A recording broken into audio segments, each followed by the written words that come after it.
Oh,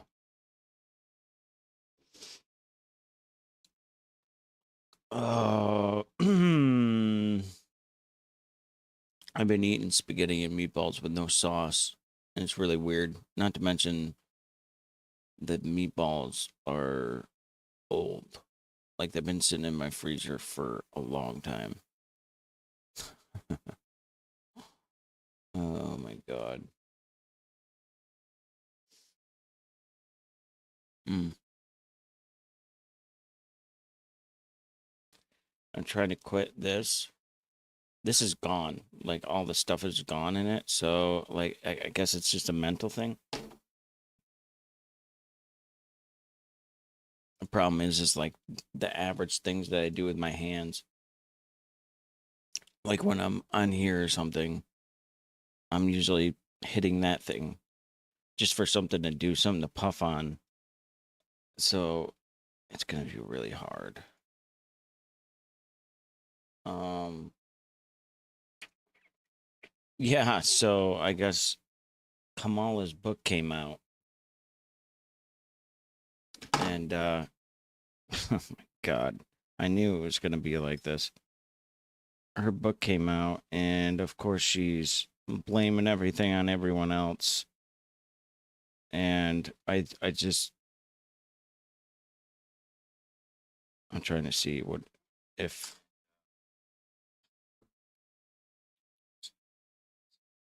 oh, okay. All right. So it sounds okay. Um she's blaming on everybody else and I don't understand why people just can't be like she wasn't a good candidate. Period. Like she was horrible. You didn't know any of her policies no matter how many times she went and spoke.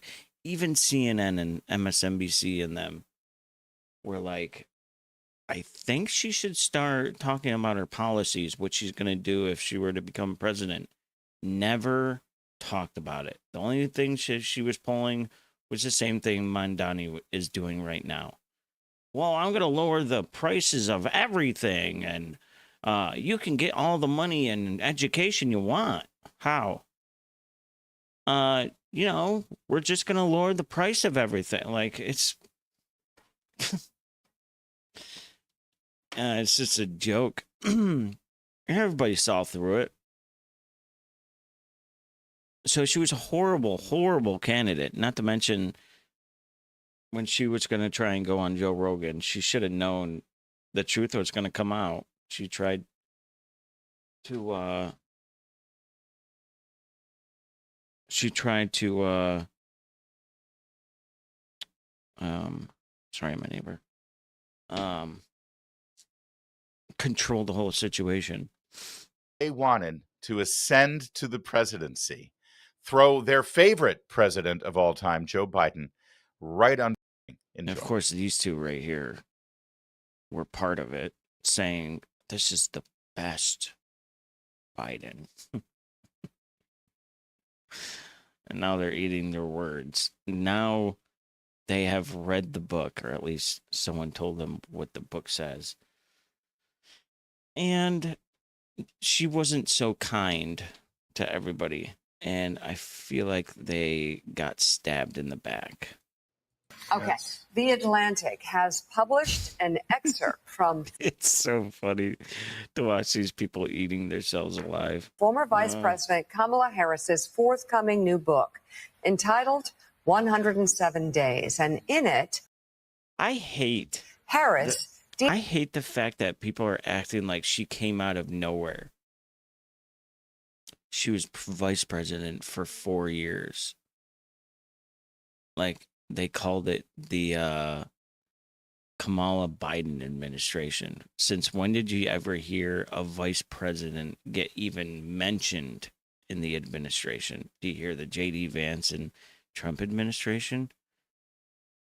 Not really. I don't know if that's like a new thing, but I never hear the vice president and, I don't know. No, she did not just come out of nowhere. How long does it fucking take to get to somebody? Really? Especially a public figure. The problem is that everything we found out about her beforehand was a bunch of bullshit. She slept around with her boss. Everybody knew that. She's half Indian. Yeah, she goes with this half or full, like she's black. It's just so,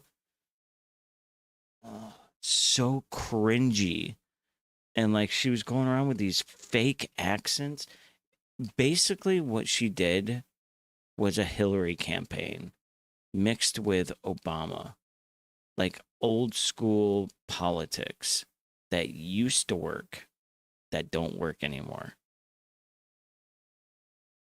Details opinion. the challenges she faced when Joe Biden dropped out of the race and she was suddenly tapped to run for president. In it, she writes, during all those months of growing panic, should I have told Joe to consider not running? Perhaps. It's Joe and Jill's decision. We all said that, like a mantra, as if we'd all been hypnotized. Was it grace or was it recklessness? In retrospect, I think it was recklessness.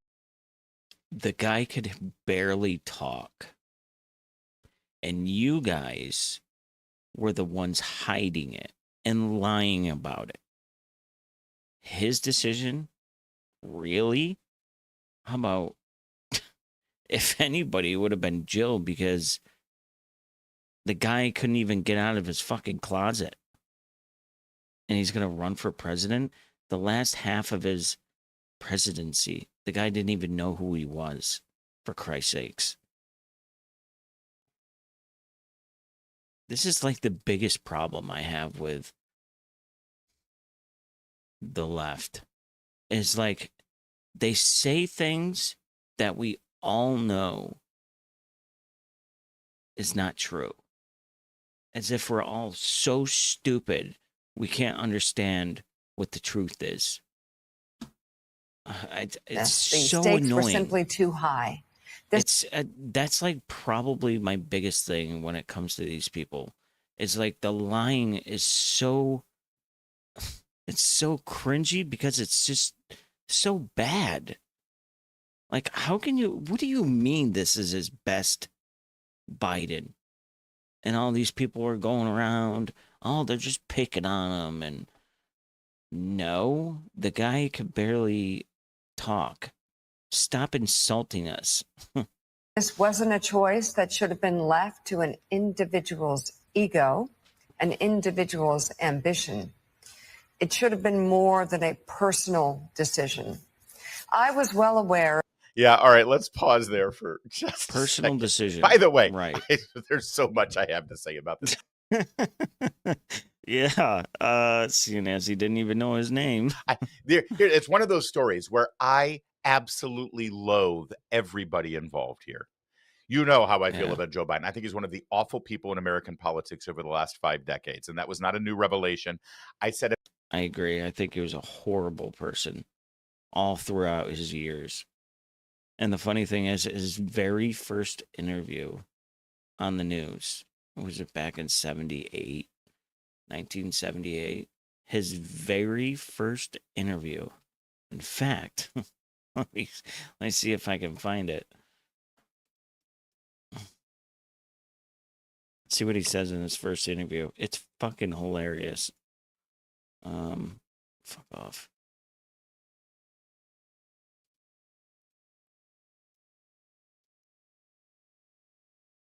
No, not it's 1978. Is it this one?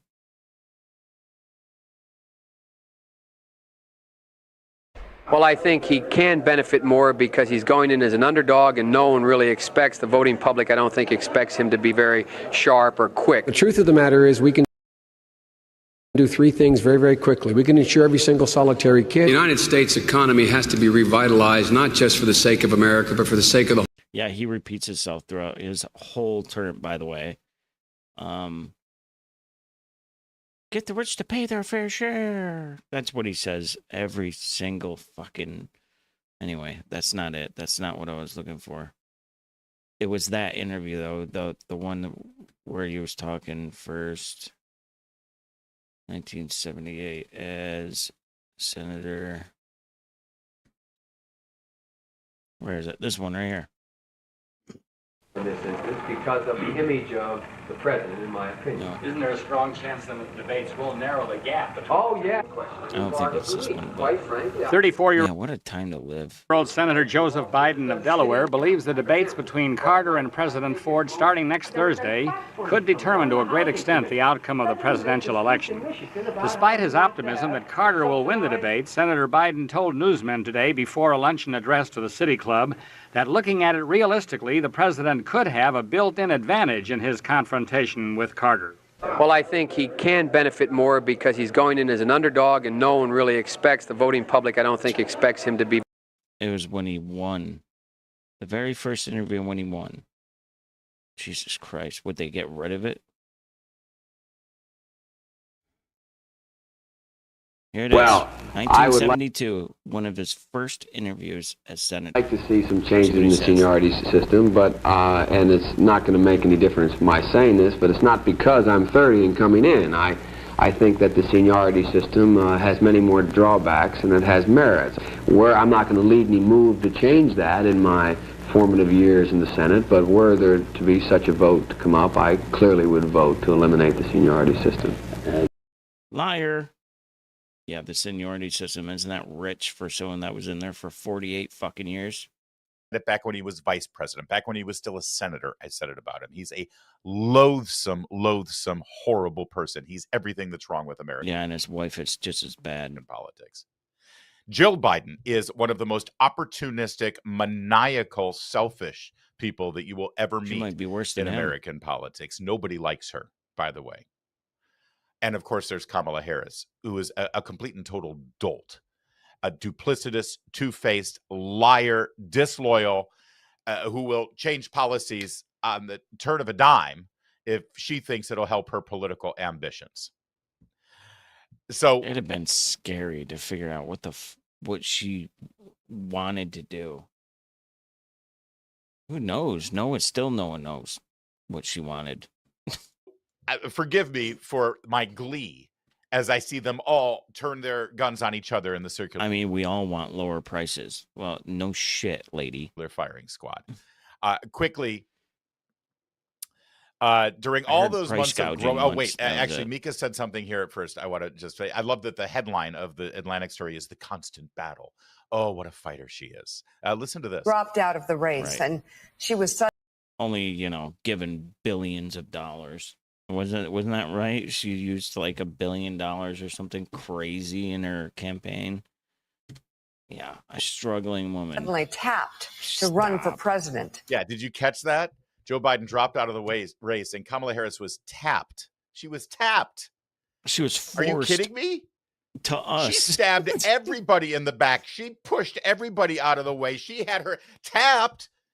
She sharp. Yeah, there were plenty of people that could have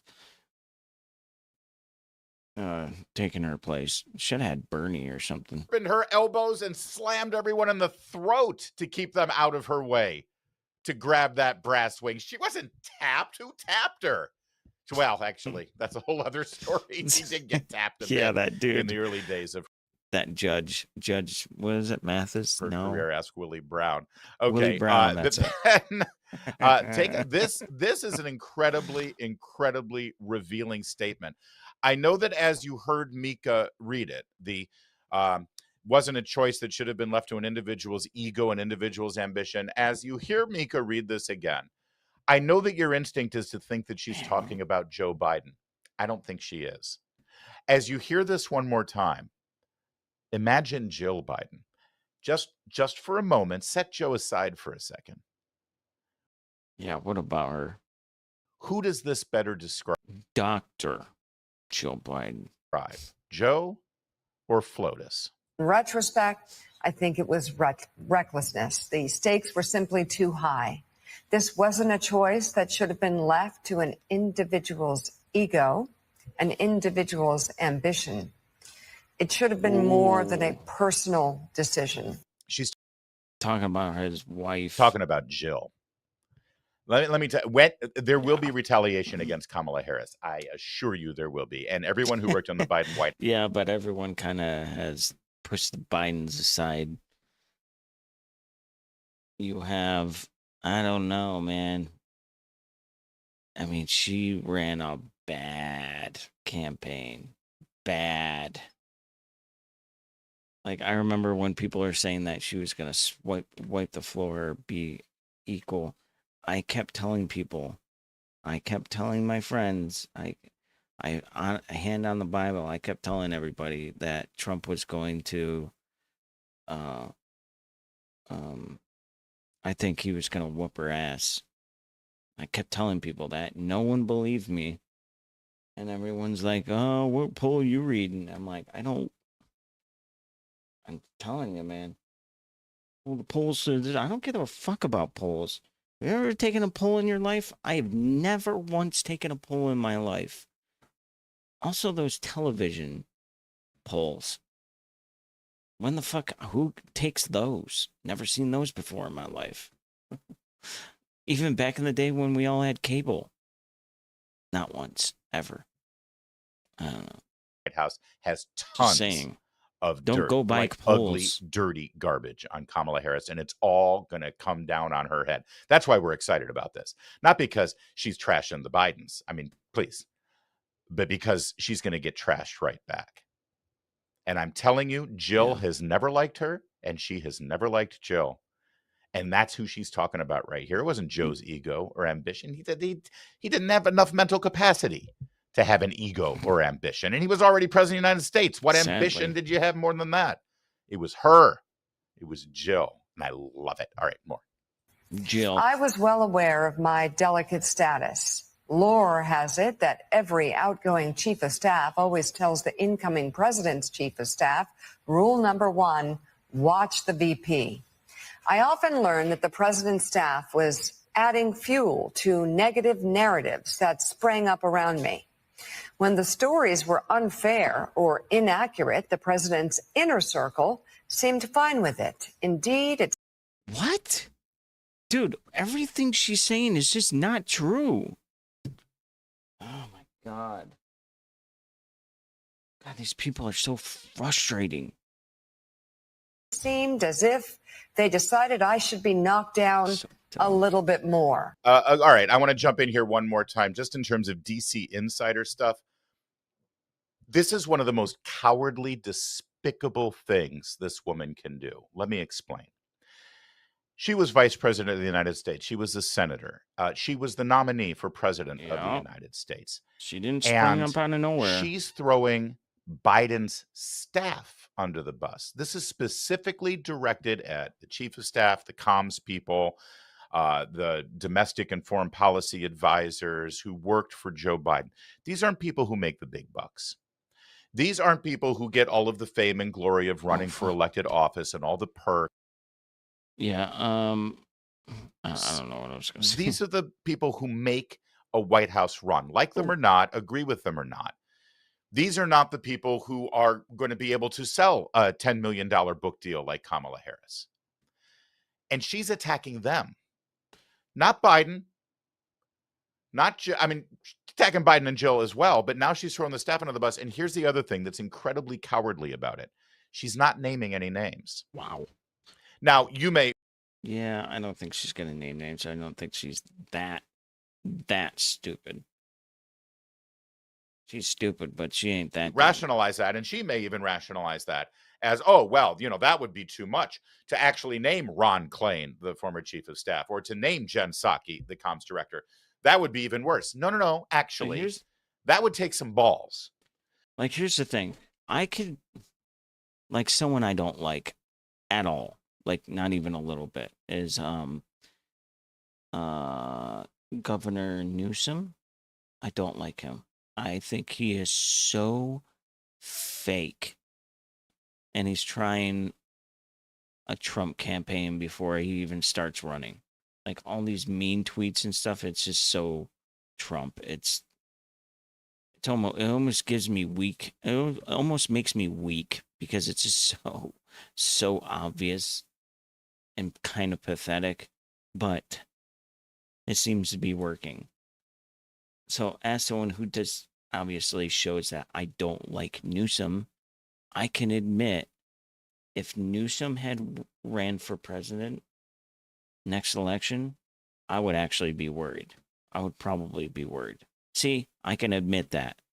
That's called being reasonable. But when it comes to Kamala Harris, she ran a bad campaign. She's half Indian and she's black, which she's not. Which I don't know. Ugh. I mean, for Christ's sakes, when she won DA in California, she was named as the first Indian woman to become DA or whatever. So, she came up with these fake accents all the time. Very cringy. She could never answer a question about her policies other than saying, I'm going to drop the prices on things. Great. That's not going to work. And I don't even think you can do that. Anyway. And then when it came to podcasts, she chose which ones to go to because she knew she would get softball questions. Like Joe Rogan. You got to do this. You got to come here. You got to do that. You got to do that. You got to do that. No, I'm not doing that. And at the end of the day, it's her decision. Like Trump, my son said I should go on the Rogan podcast. So I reached out and went on it. That easy. That's how easy it should be, especially if you are running for president for the United States. You might hate Trump, but he sits at that Oval Office. He sits at that desk and he just talks to us and tells us things. What's going on? What are his thoughts? That is what I want for a president. Someone who feels like I could sit down and I feel like I'm Skyping someone or Zooming the president and asking him questions. That's how it feels anytime Trump gets on the news. Like I'm Zooming him or something. It's crazy. It's honestly nice for once. That would actually show some character to name names, because when you don't name names, well, first of all, when you do name names and you say, yeah, Ron Klain did this, and Jen Psaki did that, and Karine Jean-Pierre did this, and it screwed me, then they have a chance to respond. They have a chance to defend themselves. They have a chance to show their receipts. That's number one.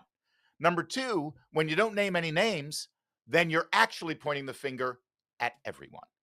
Now, everyone who worked in the Biden White House, the Chief of Staff's office, the Domestic and Foreign Policy office, everyone who worked in the Eisenhower Executive Office building, everyone who worked in the West Wing, everybody who worked in the comms department, they're all implicated. Because when you don't point the finger and name names specifically, when you're trashing people for apparently undermining you because you were such a glorious, impressive, magnificent vice president, don't make me laugh. I barely even heard from her when she was vice president. I can even remember sitting there going, like, what the fuck is she doing? I'm getting so antsy when it comes to Dying Light the Beast. I really wish they would just move the release date to this Friday. Like, obviously you're ready. You already have launch times and everything. It's so frustrating. September 18th at midnight. So Thursday night and Friday I gotta work. But I only work until 8 o'clock in the morning, so I only have to wait 8 hours. Oh my God, I cannot wait. Sorry. When you just say it was the entirety of the staff, then you're throwing everyone. Oh, since more than 1 million players have already secured their copy of Dying Light the Beast ahead of launch, we're moving the release date forward to September 18th. Oh. Well, I mean, don't get me wrong. I'm a day early, Thursday. A couple more days. Sorry. Who worked in that White House. And let me tell you something. That sort of thing, it doesn't go. You know, it's funny. I sent them a tweet from Grok, and I said, look, these games had a launch date, and they actually moved their release date because so many people wanted to buy it. I swear to God, you can go look at the tweet. And I did that like a week ago. Think they listened to me? Just saying. Over very well. I in did say Washington, that. DC. I literally tweeted them that. This and is then going they to did it 4 boomerang days on later. Kamala Harris like you won't believe. And it's going to be, did I say glorious? It's going to be glorious. And we're just scratching the surface. Hang on. Wait until you see the Morning Joe people react to this. Their thinking was zero sum. If she's shining, he's dimmed. None of them grasped that if I did well, he did well. That given the concerns about his age, my visible success as his vice president was vital. It would serve as a testament to his judgment in choosing me and reassurance that if something happened, the country was in good hands. Well, That is from Kamala Harris's new book. Look at his face. Tactical SWAT expansion pack. 5 new missions, new weapons, ample amount of new cosmetics. Ooh, 5 new missions. Book. Look at their faces. Like they are stunned. They are absolutely stunned. Yeah. I love Joe's You're like, surprised well, she threw you over under the bus? See, understand she these did. two people for an entire year told us, number one, that Biden was in, what was it that Joe said? This is the best version of Joe Biden I've ever seen in my life.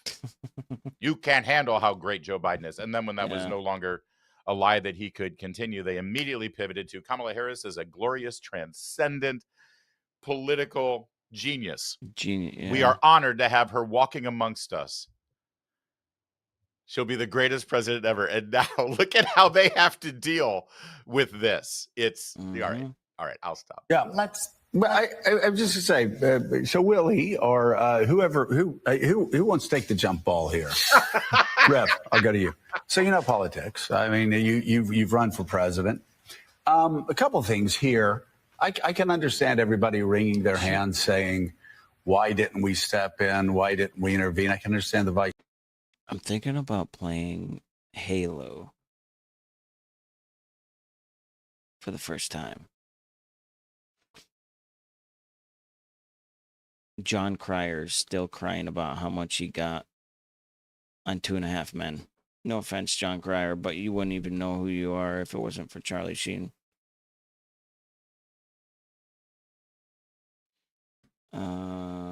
Halo Remastered.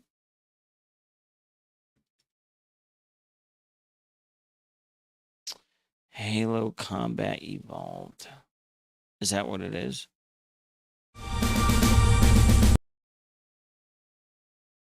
I'm thinking about buying it. Wow. Holy shit. They did a good job.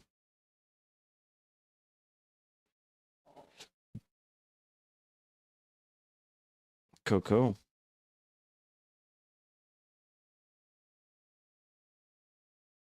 I just don't have these memories, man. A lot of people are like, oh, the memories. I don't have them. I wasn't playing video games at this point in my... I think I had just stopped playing video games, actually.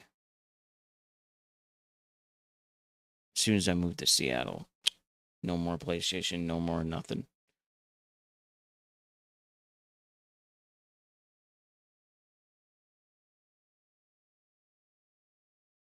Huh. Or I can play Snake Eater. Of course, I'll end up getting off and coming back to play it. It's been 20 years. Listen up, Jack. Your mission is to...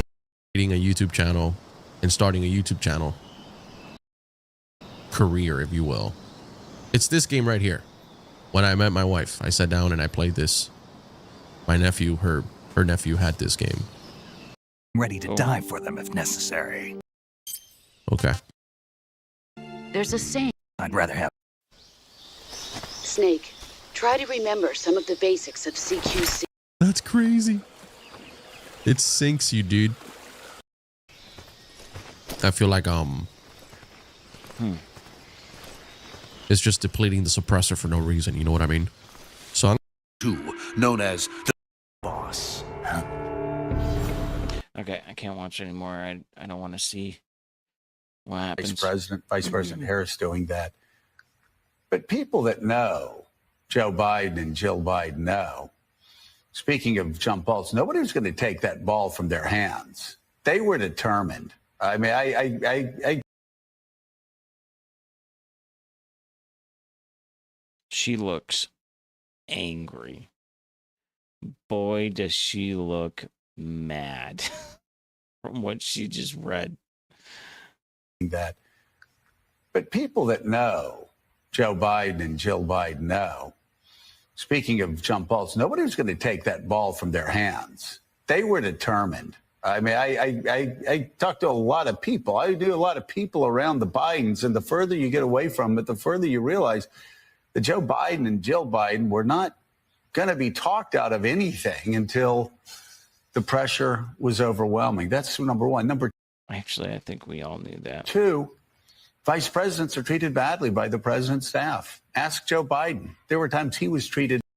I think everybody probably was. I don't think her specifically. I think everybody was probably treated like shit because they were hiding the fact that his mind was gone. Yeah. Absolutely horrifically by Barack Obama's staff. Just no respect. And sadly, that happened. So people that may be saying, oh, well, Kamala Harris is bitter. Nah, you know, this unfortunately is a dynamic that happens in every White House. There's a whole show. No, actually, if I may, and there is a few more minutes of this, and we're going to watch every I'm gonna glorious turn on bit my of it, 'cause VPN. I'll certainly probably we get want Al Sharpton's booted for a genius second. and wisdom. But I'm crying foul on this. I'm throwing a flag. That's absolutely.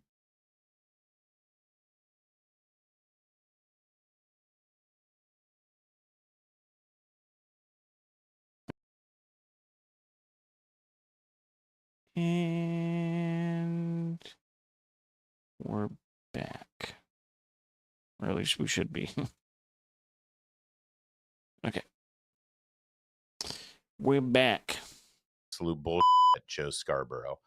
She was treated better than any vice president I can remember. Do you remember how they called this the Biden-Harris administration? That's never been done before. They had her name on Thank the you. letterhead. They had her name on the website. That doesn't happen. You go to the White House website right now. Does Oh. it say the Trump-Vance administration? Of course it doesn't. That never happens. It's true that the Obama people hated Joe Biden. That's true. Really? I didn't know that. I had no idea. True. They did treat him shabbily. You know that the entire time Joe Biden was vice president for 8 years, had he no was idea. never invited to the private residence of the president on the second floor of the White House for dinner. Not once. Really? Yeah. First time he was Yeah, ever up there guess I was just when he didn't was care. actually president of the United States. They hated Joe Biden. They're all too. I voted for Obama twice. I was super liberal back then. My psychology professor, I mean, drilled into me. And now that I think about it back then, I remember I used to fight a lot in one of my history, whatever it was called, my history classes. We would just sit and talk. And also an English type of one that I had, I was constantly arguing with people. The one class I sat and listened because he was so good at talking was psychology. And I never really thought about it, but like I was pretty Republican and I would argue in classes about things everyone else. And then I would go to psychology and he would start like changing my mind. It was crazy now that I go back and think about it. Oh, yeah. Two-faced liars. Oh, there's plenty of But people let me that just do. be clear.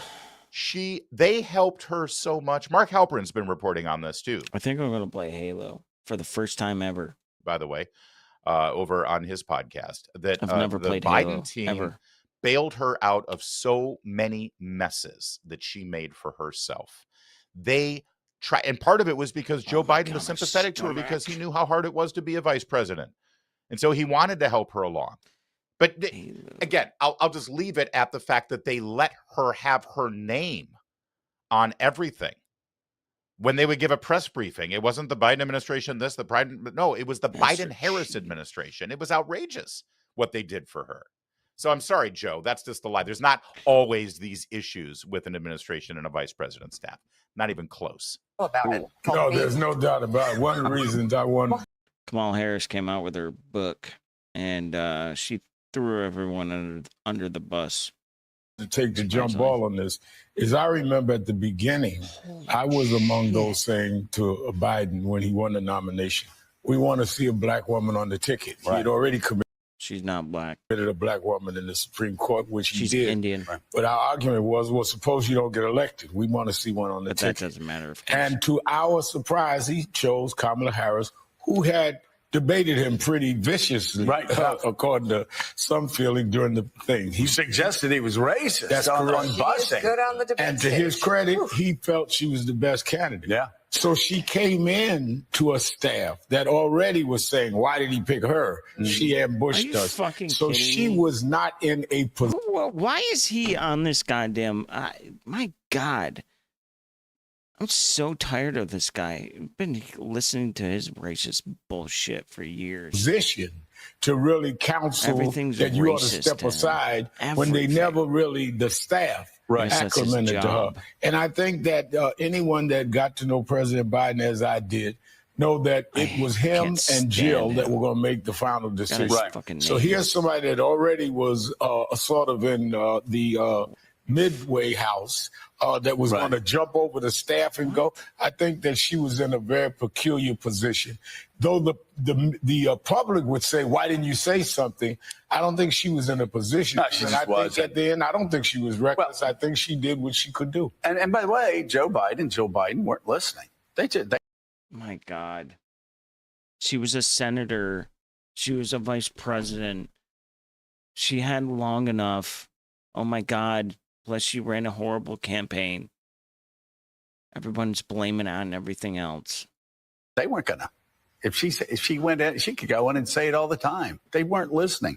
I will say, John, as we talk about Kamala Harris, there's also just the truth too. Early on, she did herself no favors. I mean, she had a terrible time with her staff the first year or two. It was the White House was having to do triage on her staffing problems. Everybody leaving. So she had a rocky start, but she certainly leveled out and started doing, I think, very well. And stepped up during the campaign in an unbelievable way. By the way, that's the thing that's always forgotten. She was like, I remember calling her one time going, I wasn't sure. You're up on stage. You look like Evita, when she was going to like 15,000 people events and they're all screaming and going crazy.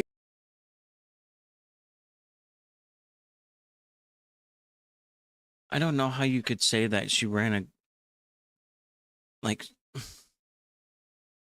how could you say that she didn't have enough time? If she ran a good campaign, she would have had a good chance of winning. Even if, honestly, even if I think she had like 4 months, 3 months. I just feel like if you say, I want to do this, I want to do this, and blah, blah, blah. This is what I want to do to the economy. This is what I want to do to help. Bam. You could do that in a week. It's the information age. It's different. You can't compare a campaign of Obama back in even 2010 to now with TikTok and YouTube Shorts and everything. We have so much information right now compared to even 2010. You cannot compare it to even Obama's. I was like, never saw that coming. Yeah, she found her voice in the vice presidency people around Biden even grudgingly admit that around when the Dobbs decision came down, that's when she really stepped up. Right. And then ran as good of a campaign as she could have. Most people believe in And those a debate? 107 days. With Trump? My God. And had a strong debate performance. She also writes in the book. These guys are like the worst losers. It's always excuses. Certainly, there's, every time. as Mika just read, questions there about Biden's decision to run. But she also. You want to know what I said when Biden won? Congrats. I can't stand him, but I hope he does good for the country. I just want a better country. That's fucking literally it. And he didn't, of course. Addresses the other part, like, did she think he was capable of holding the office? And she says this: Joe Biden was a smart guy with long experience and deep conviction. On his worst day, he was more deeply knowledgeable, more capable of exercising judgment, and far more compassionate than Donald Trump on his best. But she does say, no. But at age 81, Joe got tired. Not true. I don't believe it was incapacity. If I believed that, I would have said so. As loyal as I am to President Biden, I am more loyal to my country. Yeah, well, she's not loyal to either. She's not loyal to either, and that's a lie. And now she's writing off Biden as, oh, he was just tired. He was tired. That's all it was. And I do love, if I can just go back for a moment, about, oh, but she was a perfect campaigner. I love that they have rewritten history about what a great campaigner she was and what a great candidate she was. And she ran the best possible race. She lost across the board. She lost the popular vote to Donald Trump, which is something they told us would never, ever happen. And frankly, most of us didn't think would ever happen. She lost every single battleground state. She was worse than Hillary Clinton was. And let's not forget that as the candidate for president, she had... That was a good point, though. If she had a chance of winning, and it had nothing to do with her campaign, she would have won the popular vote. She didn't. So one major decision to make to demonstrate to the entire nation what kind of wisdom and intelligence and sober thinking she would bring to the job of president. That one decision was who her running mate would be. You think about this. This is the most critical and important choice one individual can make. You see, we all elect a president, but the person who's one heartbeat away from the presidency, that all boils down to this one person. That's incredible power, that they get to single-handedly name the person who could very well be the next president of the United States if something horrible happens. And using that wisdom, that intelligence, that sober thinking, and circumspect inner thought, she came up with Tim Walz. And yet they refuse to acknowledge the fact that she was a disaster. And I got to tell you, they keep saying this over and over and over again. Oh boy. Someone found Uh-oh.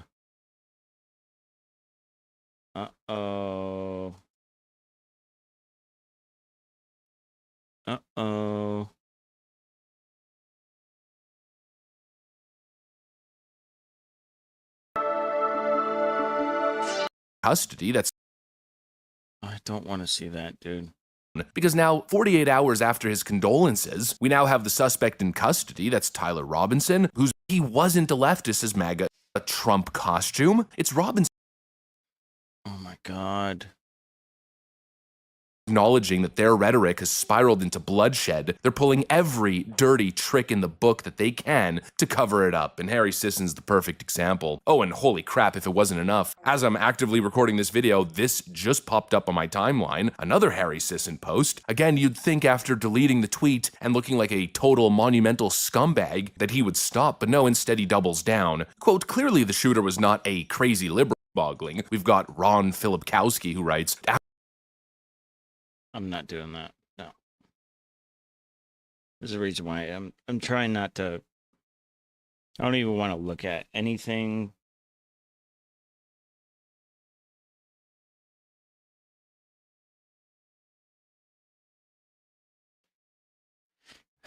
It's too much for me, to be honest with you.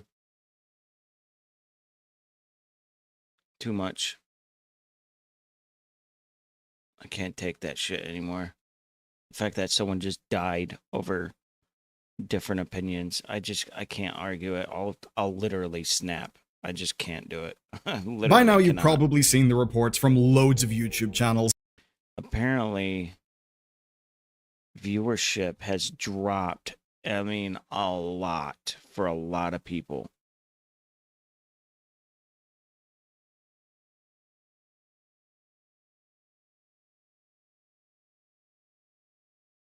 They all speak of views being down across the board from some point in August. This happened to us as well, but I thought it was mostly down to slow news and us uploading less. And look, for us, that absolutely is a factor. But then I saw Second Wind, Linus Tech Tips. Yeah, I actually saw 3 videos just today.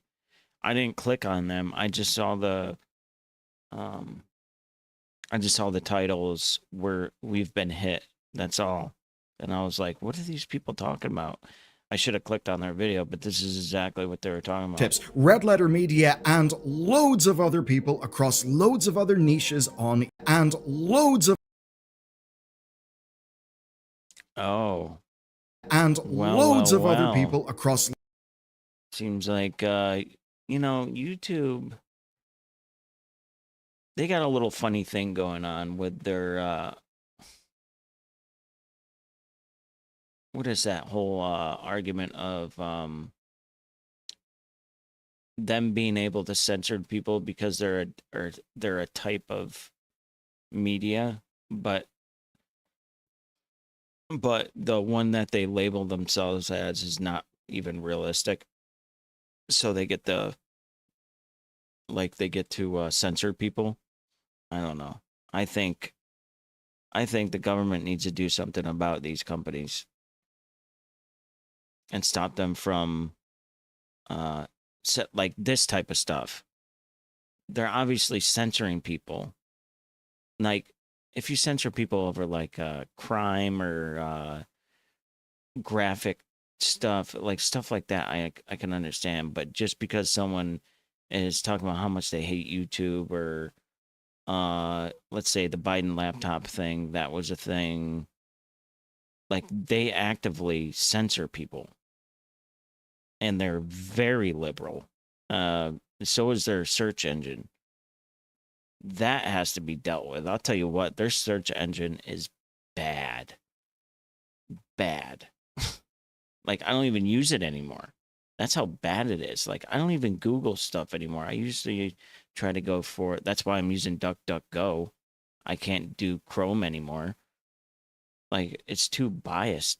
Loads of other niches on YouTube who are all reporting the same thing. So, are we all going insane?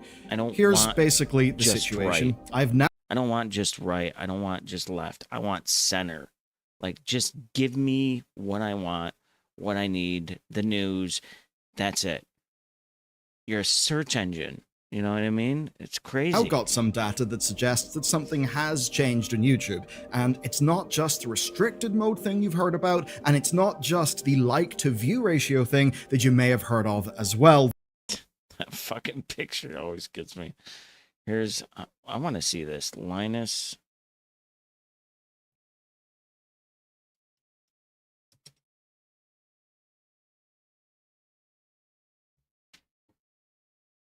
Did you know that on Facebook and Twitter, about a quarter of the posts you see are ads? I'm serious. Go ahead and check for yourself. I'll wait. Now that you're back, did you buy or even click on any of that stuff you saw? No? Well, don't worry, that's okay, because we did it for you. For an entire month, our team forwarded every ad they saw to the procurement department, who furiously sourced everything from whatever this is to keyboard cleaners to this build-it-yourself conference room. Now all I need to do is unbox them and see. What the fuck? What was the name of that? You see? YouTubers censoring it. Oh. Oh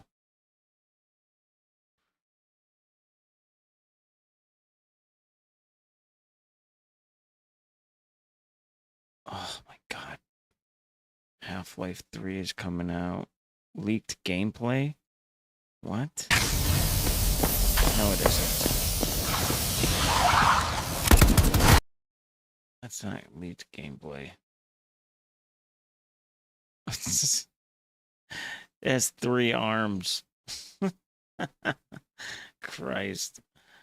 I cannot believe we are making a video in 2025 talking about leaks and rumors about Half-Life 3 from people at Valve.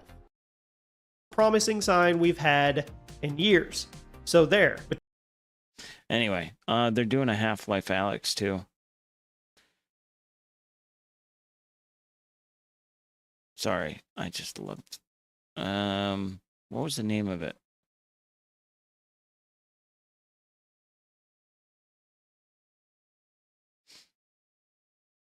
Tech tips. Red Letter Media. YouTubers complain about YouTube.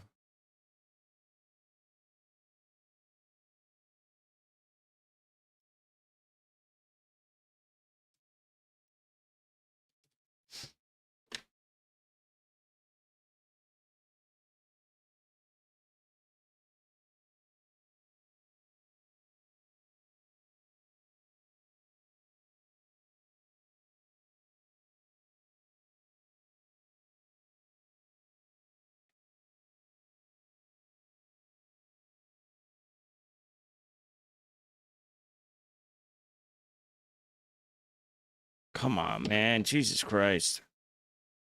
See what I'm... Of course, it's Microsoft, so probably just as bad. It's kind of sad to say that. My response to the left. Yeah, people are fucking done with these people. Thank God. Only took a person to die. Jesus Christ. I knew that's what was gonna happen.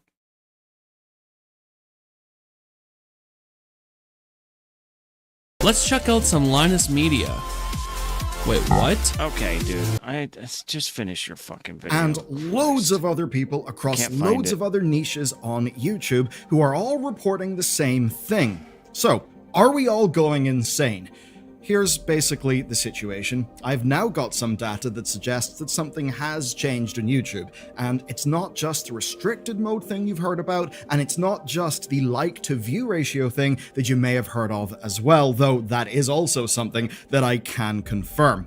Being real with you, this is certainly a worrying one. I mean, even just the hit to sponsorship revenue stings, and there could be decreased reach for content. That's a rocky situation. Dang. And look, that does mean it's kind of time for the Bernie Sanders gif. The best way to help us weather this storm is over at bellular.games. That's where you'll get our videos directly, early, and ad-free. That's from both adverts and sponsorships. And perhaps best of all, something you don't know about, which is the 5 editions of loading screen that you'll get every week. And after years of honing in what loading screen paradox are refunding.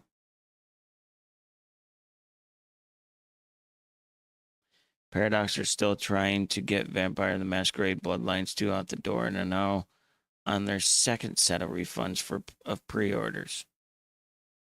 Why? Screen is, man, it is an absolute banger. You'll get stories that we just can't cover in video form in the main channel. Upcoming as long as it's not some woke garbage, I'll fucking play it. Releases, breaking stories, lots of things that go underreported. And for the next fortnight, I'm running a celebratory discount.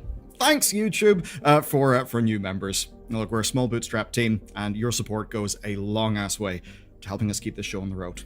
That said, though, let's pile in. The first sign of something odd came during mid-August, whenever I noticed YouTube's real-time analytics data stopped. Yeah, YouTube, it's kind of fucked up. The fact that they don't just say, hey, we run ads on popular videos. Now, what those subjects are, I don't fucking know. I don't care. All we know is that our ads are going out there. Do not take the ads and think that it's going to a specific, video because of this. It's just because, a firearms ad is, or whatever is going to go towards people, You know what I mean? Like some game ad is just gonna go towards someone that makes content about games. We don't like pick them or anything, so don't get all pissed off about it. That's how people are making money. It's just so stupid that you swear, or you say this or that, and all of a sudden you're not making money. That's so dumb, especially when you just take another word or another letter and put it in front of the other one, and then all of a sudden now it's a different word, but everybody knows what the word is. I don't know. It's so dumb. Behaving we've normally. reached idiocracy. A full And when I say normally, I mean how it's behaved literally for years. Basically, here's how it works. The number that you see on youtube.com is the public view count. But there's another number, which is the private real-time views. We get those minute to minute, and we get them in the YouTube Studio backend. Okay. Now, the real-time data is all looking good. This video has gotten 84,000 views, which is similar to 76,139. I was just gonna say that looks good. I don't know why you're complaining about that, but public 78,000. What the fuck? almost always higher and more current than the public view counts. And this is where my first clue came in, because one day I published a video and something happened completely backwards. The real-time views looked minuscule. The chart just didn't move the way that it has done for years. But when I refreshed youtube.com, I saw that the public views were actually way higher. And that would suggest that, I guess, real-time wasn't counting something that public was. This was very confusing. I'd never seen that before. Then, over the next few weeks, I started to notice more instances of the real-time data basically acting weird compared to how it normally acts. And this might sound odd, but YouTube's impression distribution tends to follow a pattern. It'll often be individualized to a channel and an audience, and as a YouTuber of over a decade, I've got a bit of a sixth sense for it. So I knew something was off, but as I said, we were uploading a bit less, there was no alarm bells in my head. But then that changed. My teammates posted reports from I don't know what the dial YouTube turned, but they definitely did something. Viewership is inexplicably down around 30% for myself and many channels I watch follow. I've never blamed the algorithm for anything in my 10 years on YouTube, but this is too obvious to ignore. I've spoken to others who have noticed it too. Wow, this is wild. Just discovered through YouTube's restricted mode just how much of a content is visible compared to when that mode is off. Left is off, right is on. The AI update is auto doing this for people. Wait, YouTube restricted mode, just how much of our content is visible. Second wind and others saying that something strange was happening. And our viewers, it makes sense. Gaming is for kids. Ergo, kids cannot. What does ergo mean? Kids cannot see gaming content. Ergo. At least for LTT, this member stuff. Okay. So, he, him. Oh my god.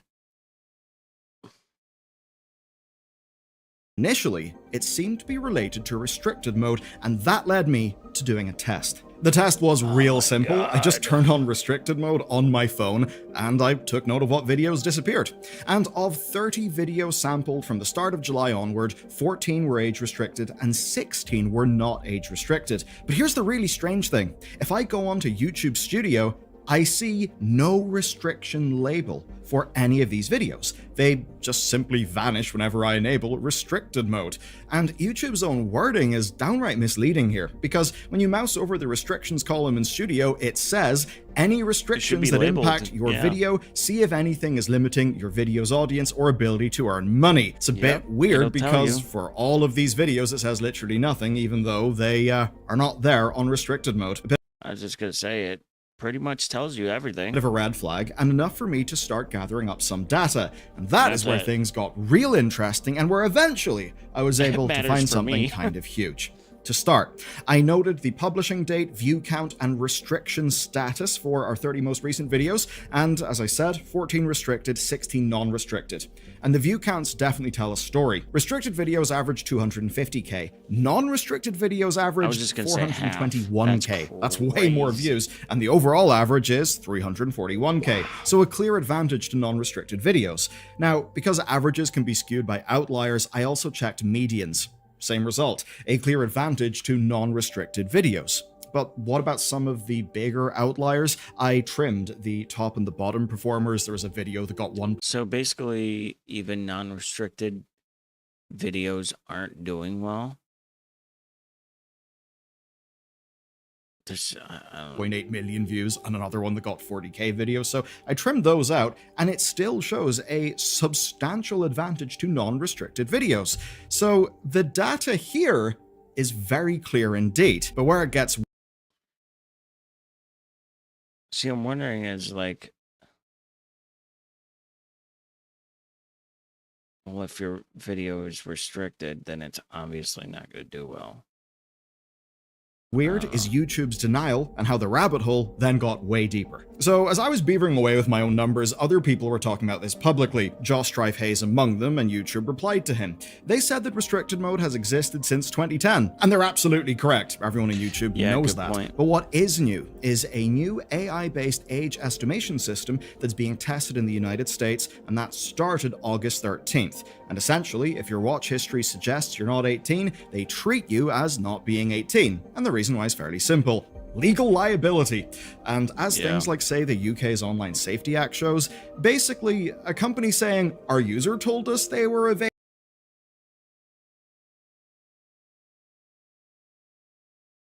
Fucking UK. It's their fault that they saw something they shouldn't have. Dude, this should be rolled out just for the UK. Why does this fucking shit have to roll over here? The fucking UK. That's kind of not enough anymore for governments. Governments want verification, so something like this is likely a precautionary measure. And to add to this, creator liaison Rene Ritchie, who himself was a YouTuber and journalist before he joined Google, he quoted another YouTube user essentially repeating the same thing. Now, my initial hypothesis was that something was going on with restrictions and that was leading to our data changes. Now, I don't think YouTube would do anything malicious. They're actually quite a bit more creator-friendly than many other large platforms, but their flat denial doesn't really match what because Twitch is one of the most relaxed ones I've ever dealt with. People are reporting. Now, they claim that the only number they had on restricted was that it impacted 1.5% of accounts as of 2017. And certainly, if those initial numbers from me and others are anything to go by, it's a little bit more than 1.5%. Now, I sent my initial findings to Rene, who is again the creator liaison, and he gave me one reply, and he just asked whether it was a seasonality thing, essentially people going back to school. Now, that's quite obviously not relevant for this particular gaming channel. We're not really... I was just gonna say, I think this is more older, like, you know, my age, 39, 35, yeah.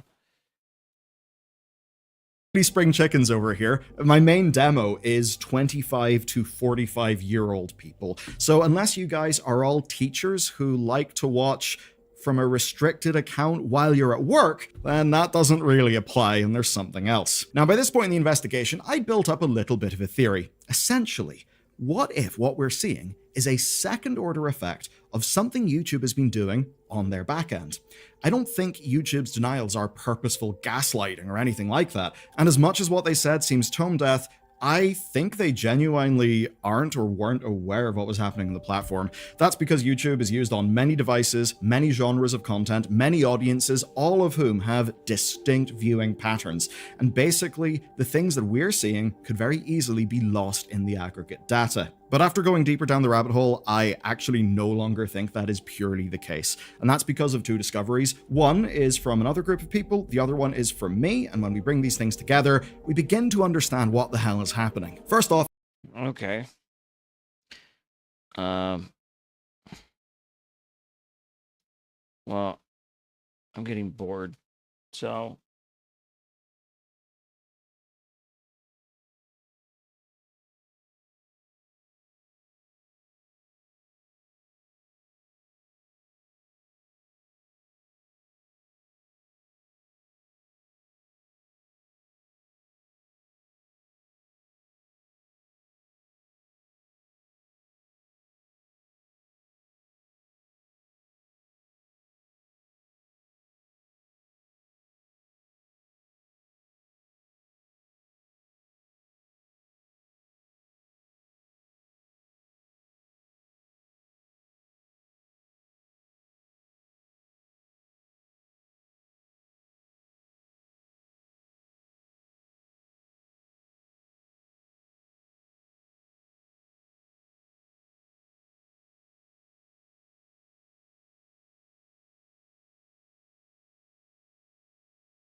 Here's the thing that I discovered, and it is really quite shocking.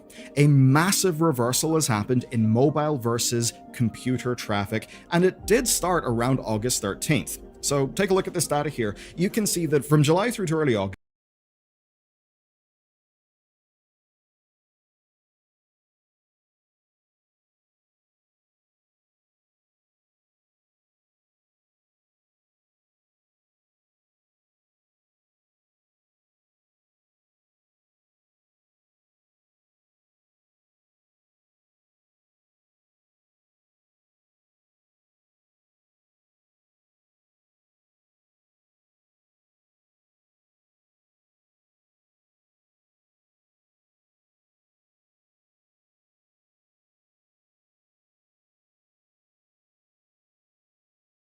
August, computer and mobile were neck and neck, or desktop would be higher. That was pretty much always the case. Computer actually beat out mobile 9 out of 12 days in the 12 days leading up to August 13th. But then August 13th happens, and we see something insane. Views from computers basically fall off, and after that date, computer beats mobile 0 days in the dataset of these most recent videos. That's weird, and the relative percentages tell the story in very clear terms. The desktop to mobile split is 56% in favor of desktop in July, but after August 13th, that flips to being 39.3% computer, meaning a 16.7% relative swing in the direction of mobile. And to be clear, one driven not by an increase in mobile views, rather by a decrease in computer views. Now, this could be explained if we, say, changed our content, but we haven't. Nothing about our content has changed. And I do know one thing. On mobile, most people use the YouTube app. That's where YouTube monetizes through adverts and through premium. You can't use an ad blocker on the actual YouTube app. Over in desktop, I imagine most people do use an ad blocker. YouTube certainly has a strong incentive to push mobile views because they simply monetize better, and the same goes, I believe, even slightly more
for YouTube and TV.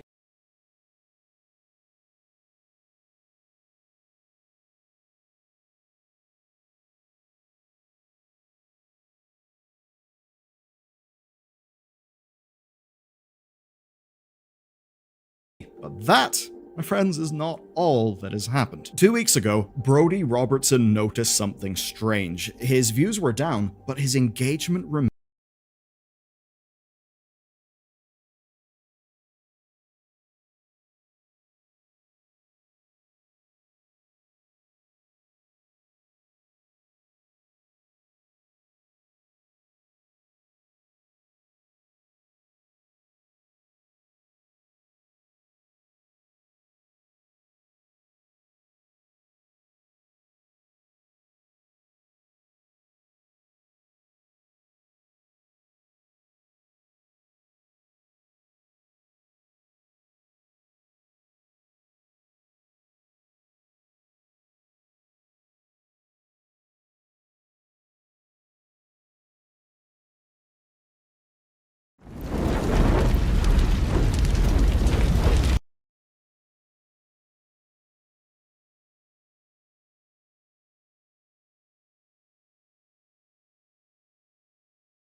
ni felhajen, muss felhajen, Elend ist Oberfäller, Linie, Jotschutskaper, Esser, Dino, Gagab, ni felhajen, muss felhajen, Elend ist Oberfäller, Linie, Jotschutskaper, Esser, Dino, Gagab, ni felhajen, muss felhajen, Elend ist Oberfäller, Linie, Jotschutskaper, Esser, Dino, Gagab, ni felhajen, muss felhajen, Elend ist Oberfäller, Linie, Jotschutskaper.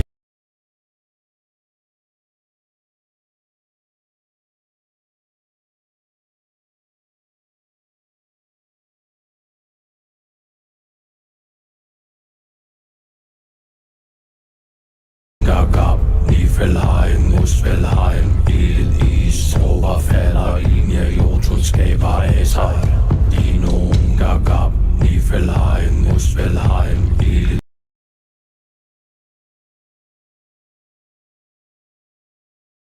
ist Oberfäller, Linie, Jotschutskaper, Esser, Dino, Gab, nie verleihen, muss verleihen, Elend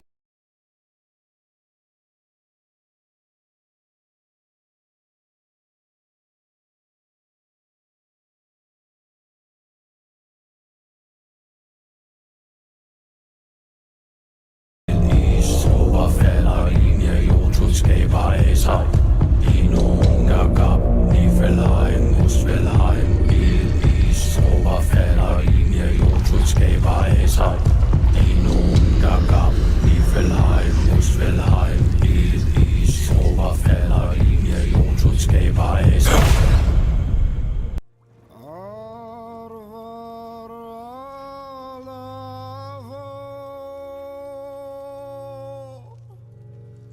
Remained the same, and by engagement he means the ratio of views to likes.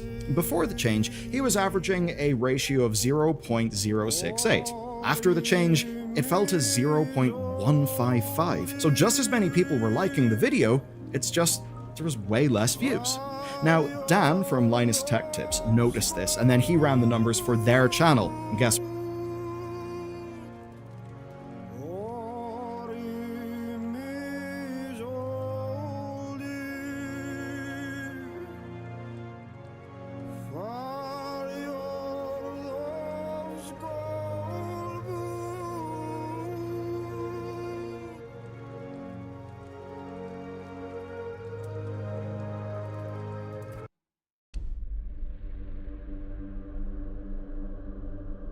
what? He found the same goddamn thing.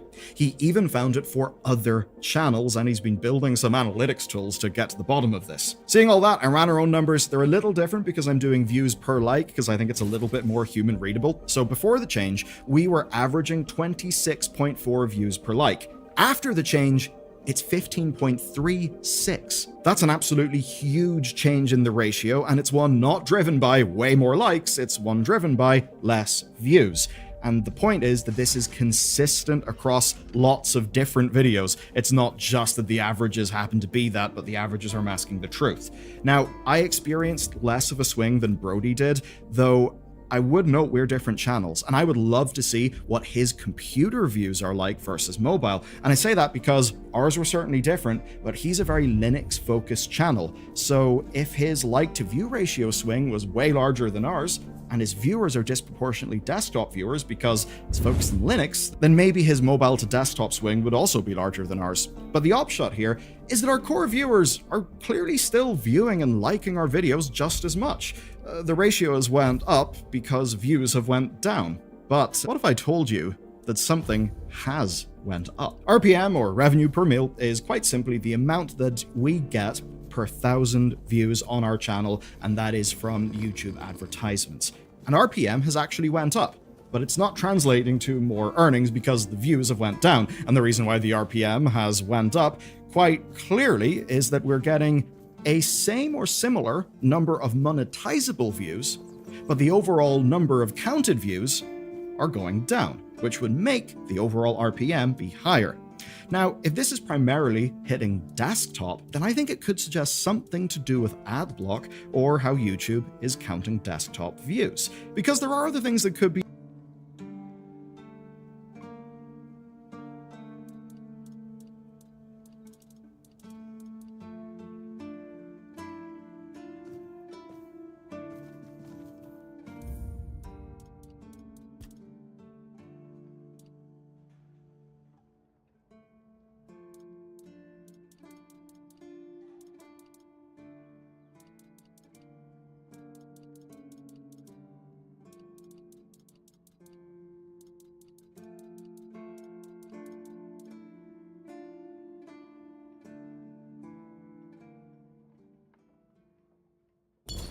be involved. As an example, data scraping. Now, Google won't let a competing AI lab slurp down the contents of YouTube via their API, but what they can do is just run browser agents on virtual machines. That's basically how loads of data scraping is done now. If Google found a way to block those views or simply not count them, then maybe it could be that that stuff was just inflating desktop views and now things are back down to normal again. But that's just a theory, and all of these are just theories. And very much top of my mind is that YouTube does have an incentive to have more stuff going on mobile and television. Though to be clear, I think this is likely a mix of different factors, and as an example, there's the whole restricted thing. I don't really know what's going on there, especially because it doesn't show up right in YouTube Studio. It would seem to me, though, that there's something. I mean, just look at the basic averages and medians that people are seeing. Though I obviously can't say it's definitely that. It could be that these things are all correlative, but it's not all, causation. Right now, it's hard to know. And I think what we need from YouTube is a detailed account of what the hell is going on here. Let's talk about impact. Things like YouTube have often got feedback loops. I mean, if we're getting fewer views, does that mean we'll get less discovery in the platform? When I look through some of our content, it certainly does suggest that the more algorithmic view sources are down a bit. Or is it that certain segments of our users are just not being served our content as much as they used to be? I don't know, it's hard to tell. But I do know the incentives that YouTube wants mobile and TV because that's where the money is, and the likes of the AI age restriction thing are, well, them getting ahead of legal liability. Now, those are cases where, while it is true that YouTube's success is, or should be, our success as creators, sometimes our incentives are not aligned. As an example, they might have to comply with draconian laws in a way that hurts the rest of us. And big picture, I'm kind of worried something like that could be going on. Another factor of this, as well as the sponsorship side of things, loads of sponsor deals are based on CPM. Basically, view counts directly correlate to how much a brand pays. Because of that, view counts actually matter. Trust in view counts being accurate is vital to the economic engine that lets us as an industry make content that you enjoy specifically for you, by people like you, versus, for an example,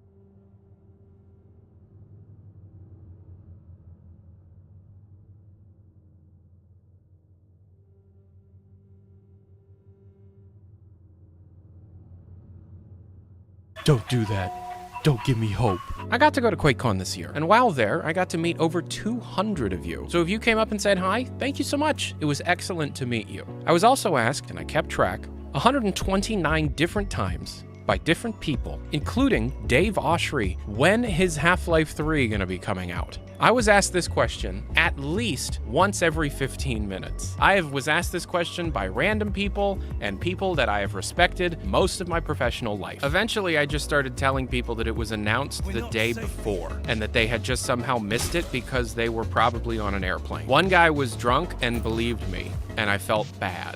But to answer the question definitively, I don't know.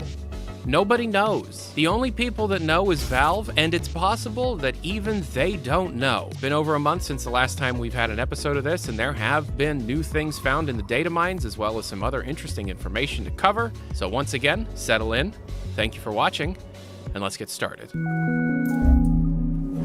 And this video is sponsored by FlexiSpot. I sit here, frankly, an irresponsible number of hours, editing, data mining, streaming, so the chair and desk have to pull my weight. This is the FlexiSpot C7 Max Gaming. The headrest actually tilts where I work, the entire backrest raises to match my height, seat depth dials in so your knees aren't jammed, and the 5D armrests meet you wherever you're typing, gaming, or just thinking. The latex and memory cushion keeps me from fidgeting, and yes, recline and footrest is great. Now the desk. This is the E7 Plus. And it's 4 legs, not 2, which matters when you're tall or loaded up. 4 frames equals more stability in height and real load capacity. Typical 2-leg desks do 200 to 250 pounds. The E7 Plus is rated for 540 pounds static and 440 pounds lifting. You've got 3-stage legs that go up to 51.57 inches, also known as genuinely tall friendly. A 15-year warranty, 30-day risk-free return, and the keypad itself has a USB charger built in. Compared Compared to other 4-leg standing desks, which are typically priced at higher than $1,000, the E7 Plus gives you a budget-friendly choice but nearly the same experience.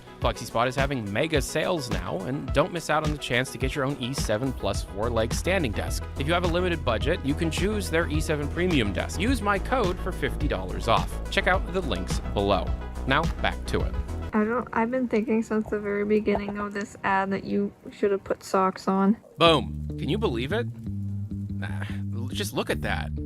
Dang, that's a crazy graph, isn't it? That's so exciting. Anyway, fire, leak oil, fire, leak water, enemy in vehicle, vehicle melee side, vehicle top speed scale, vehicle Jeep removed. Get modifier gravity scale, modifier value gravity scale. Body group choice. Modifier value body group choice override. Vehicle top speed scale override. Modifier value vehicle top speed scale. Liquid property contents. A particle simulation system specifically for liquids, specifically developed for HLX. Different types of liquids that are listed specifically here are oil and water. Also none.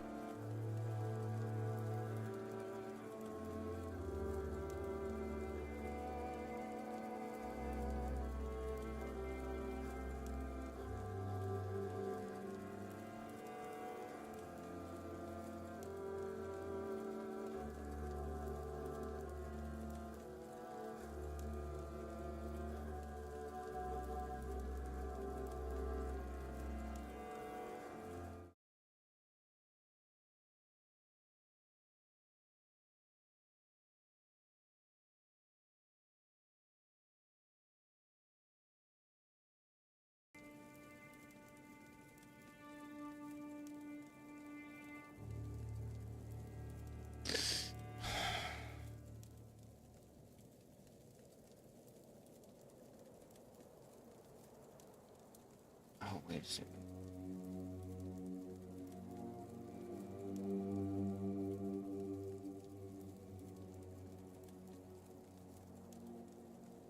Okay.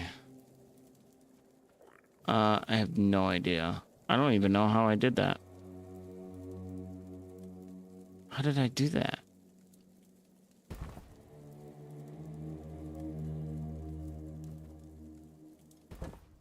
Oh.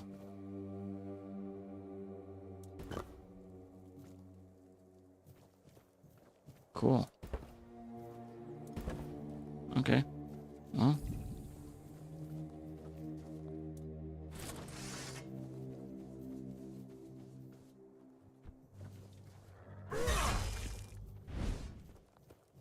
Y'all motherfuckers in my way, son.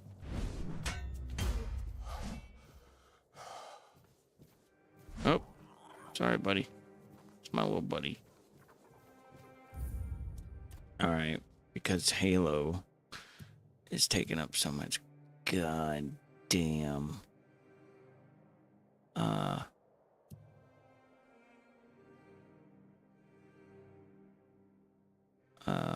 you know, GPU, whatever. Damn. We gotta turn it down. Who goes there?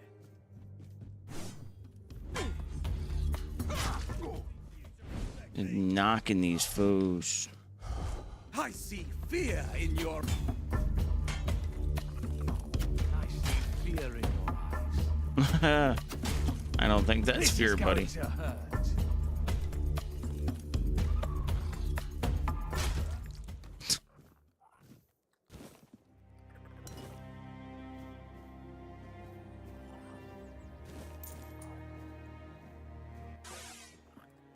Whoops.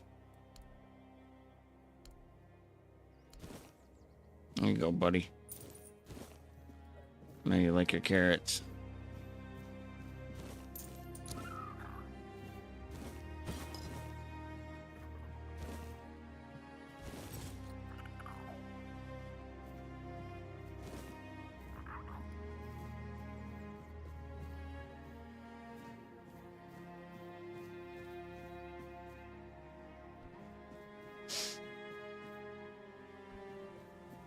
Be prepared for anything.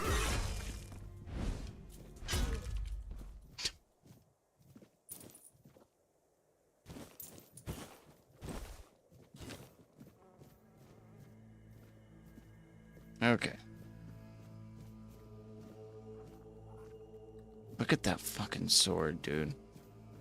Alright, we need to get out of here.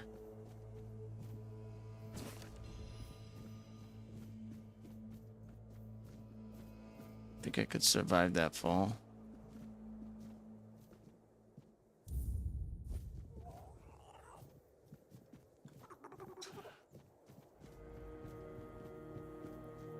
I'll just go around.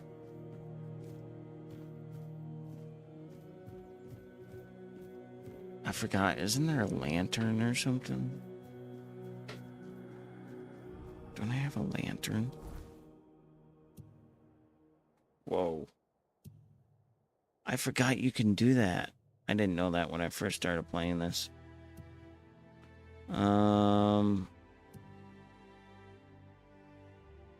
I barely touched this place. I just zoomed through this one.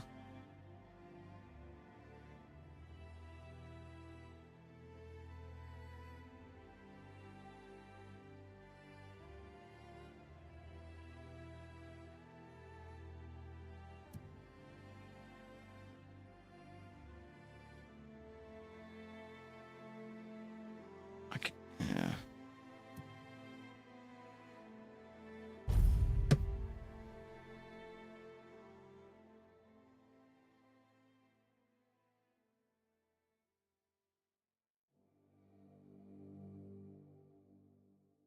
$187 gigabytes.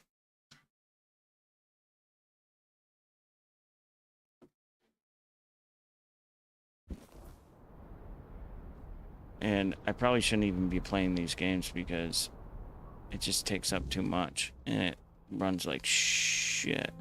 What the hell? Are you guys supposed to be killing me?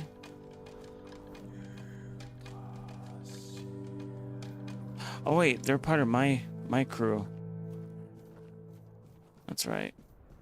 Just frozen in time, I guess.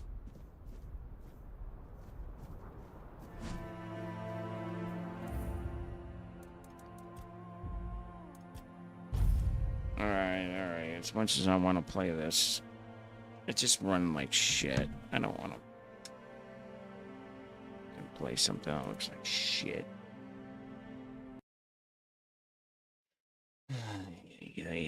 You know me, back and forth, back and forth.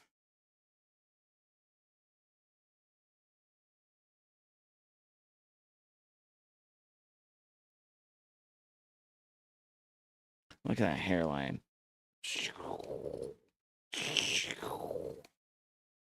Getting old, man.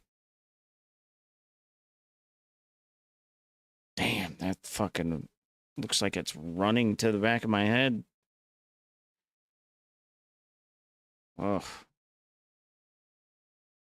Jesus Christ.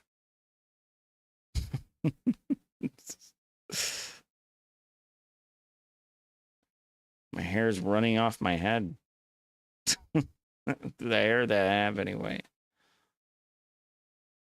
All right. What are we watching here?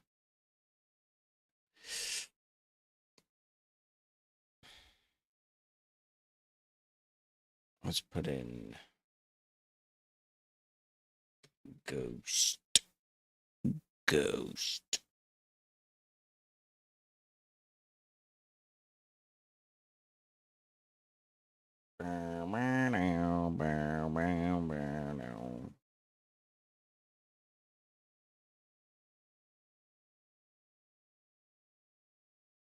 Okay. We're watching ghost stuff. You don't like it, then go off. When they don't believe in ghosts. Okay. I'm not gonna lie, that's not the only reason why.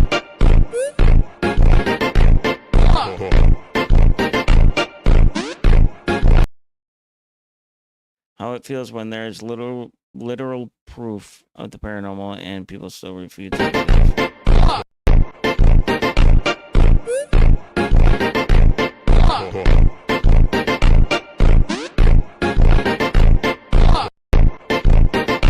That's actually kind of cool.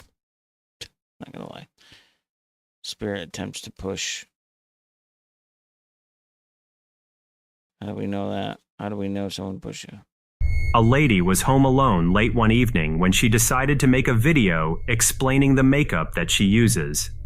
Several followers had asked her what specific brand she uses, so she decided to inform them of the exact brand. As she looks at her phone, she notices something terrifying in the background that she couldn't explain.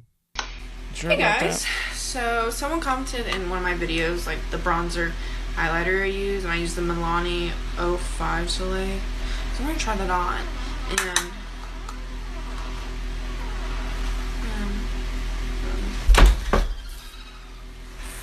no.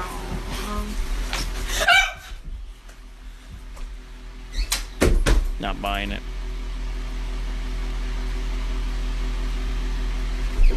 No. A lady was home alone.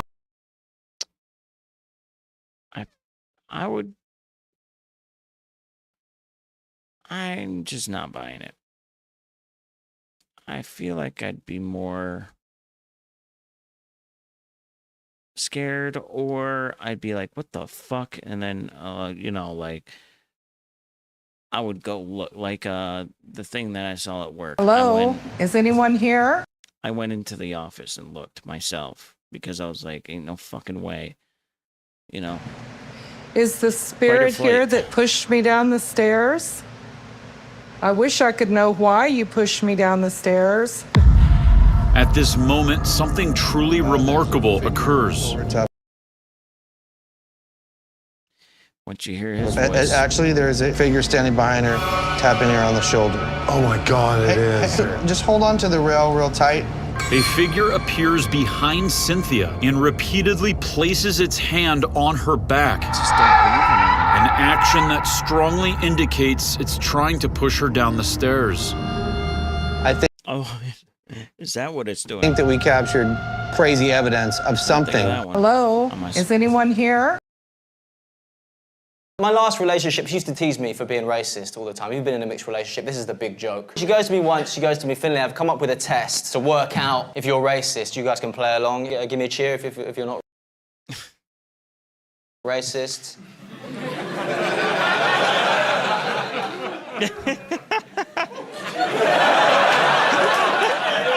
That wasn't the test, guys.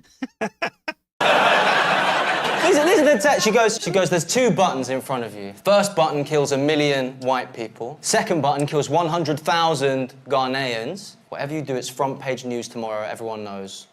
What do you do? And I thought about it. I was like, well, ultimately I would have to press the other button. Less people. The second button, right? The 100,000. Because I'd save the lives of so many more people. And she said, oh, that's interesting. Because I didn't even say you had to press one. Oh, it's funny. I was literally thinking, just don't press a button. I came that close from saying it, but I wanted to hear the joke. Just don't press the button.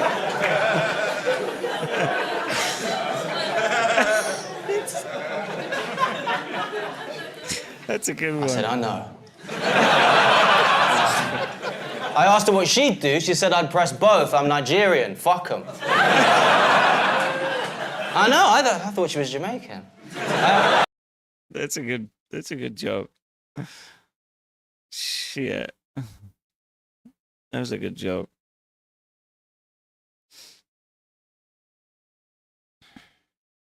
Real ghost guy. Are they faking once again? Uh-oh. That's fucking creepy. Ghost Why? theory. Are you here with us now? Oh, did they get caught faking stuff?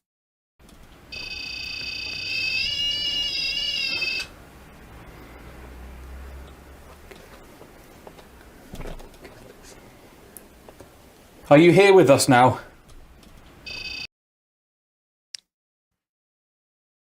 What was he whispering?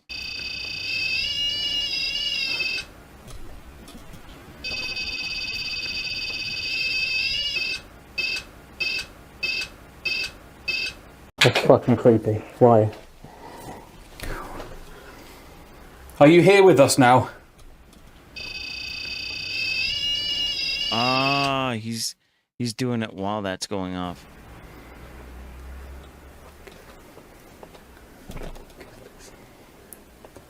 Are you here with us now?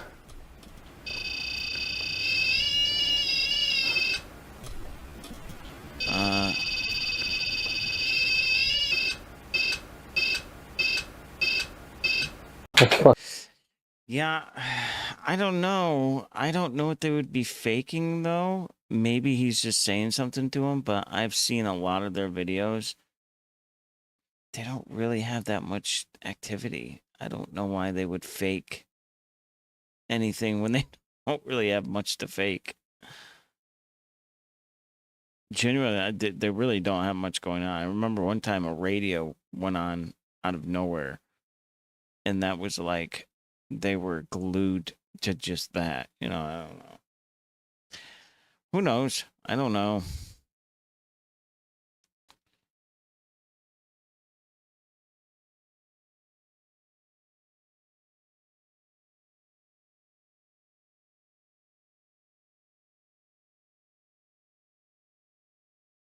We cried.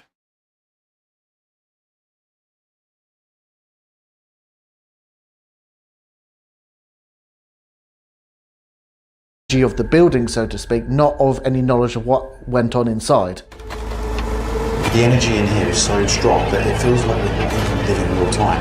Yeah, it is a horrible place. Labels on the floor, and I just felt that's it. Like I've got to cry. I've got to.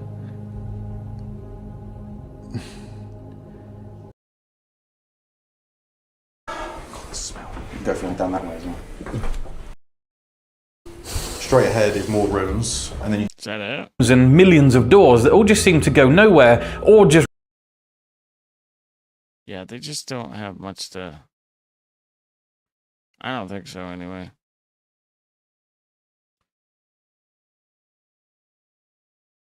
I don't want to see all this stuff. I really don't.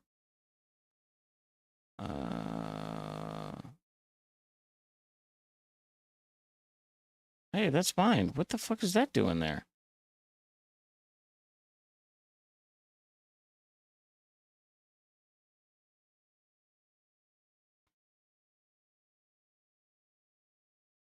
Uh-oh. Dave Room got mad, huh? That guy used to be a huge leftist, by the way.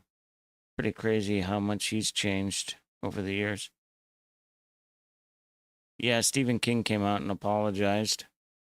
I guess something he said.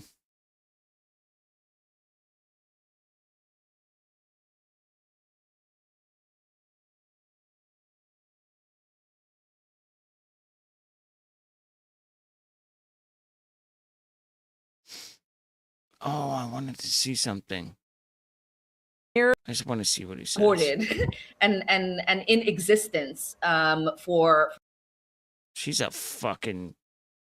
She's a piece of shit. I really hope she somehow loses or something. First, I would say broadly about Charlie, when it comes to people like Ilhan, there was no one, not a single person in America at a high-profile level who was doing a better job of reaching across the aisle than him. That is what his ethos was. His entire career and everything he was doing at the colleges. I was going to do Meta new on what? Their new glasses. The future of VR is here. Meta just announced 2 brand new headsets, Tiramisu and Boba Free, and they are absolutely wild. Tiramisu is all about clarity. We're talking 90 pixels per degree, which is the highest in any VR headset ever. It also has HDR micro OLED displays and visuals so sharp that it could be mistaken for real life. That's fucking Then there's Wild. Boba 3, a headset with insane 180 degree field of view horizontal and 120 degrees vertical, nearly matching the human eyes. And it still rocks 4K resolution per eye. Whoa.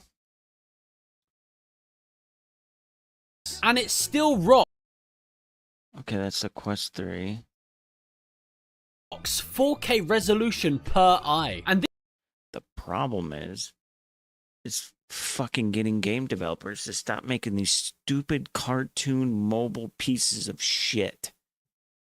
Oh my god, I'm so fed up with these stupid fucking VR games, dude.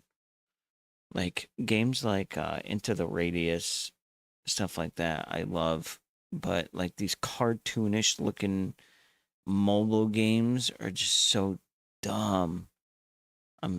I can't play them. There's one exception I have, and that's the Assault. What is it?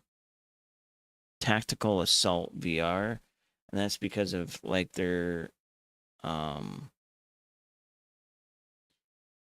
the way the controls and the way you can maneuver is a lot better. It's more realistic, really, the way you can move around and, you know, stuff like that. these aren't just leaks or concepts. Meta is I don't understand why game developers make these shitty mobile games for VR. Actually, you got Unreal Engine 5 at your fingertips. Why are you making demoing these live right now at SIGGRAPH 2025, proving they are still leading the charge into next-gen Oh, VR they are. technology. So I follow hope for he more keeps XR going, too. news. Meta just announced 2 Because I have the Ray-Bans. The Ray-Bans are so awesome.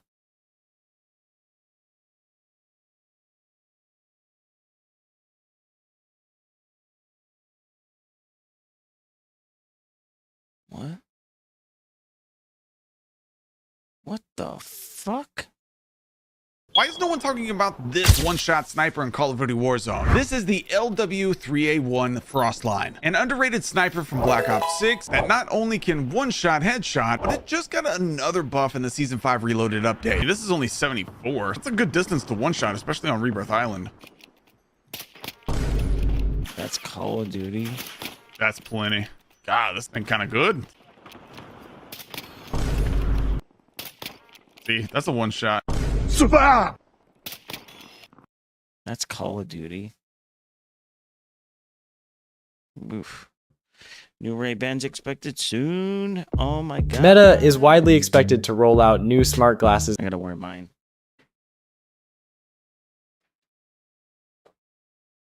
I gotta wear my Ray-Bans for this.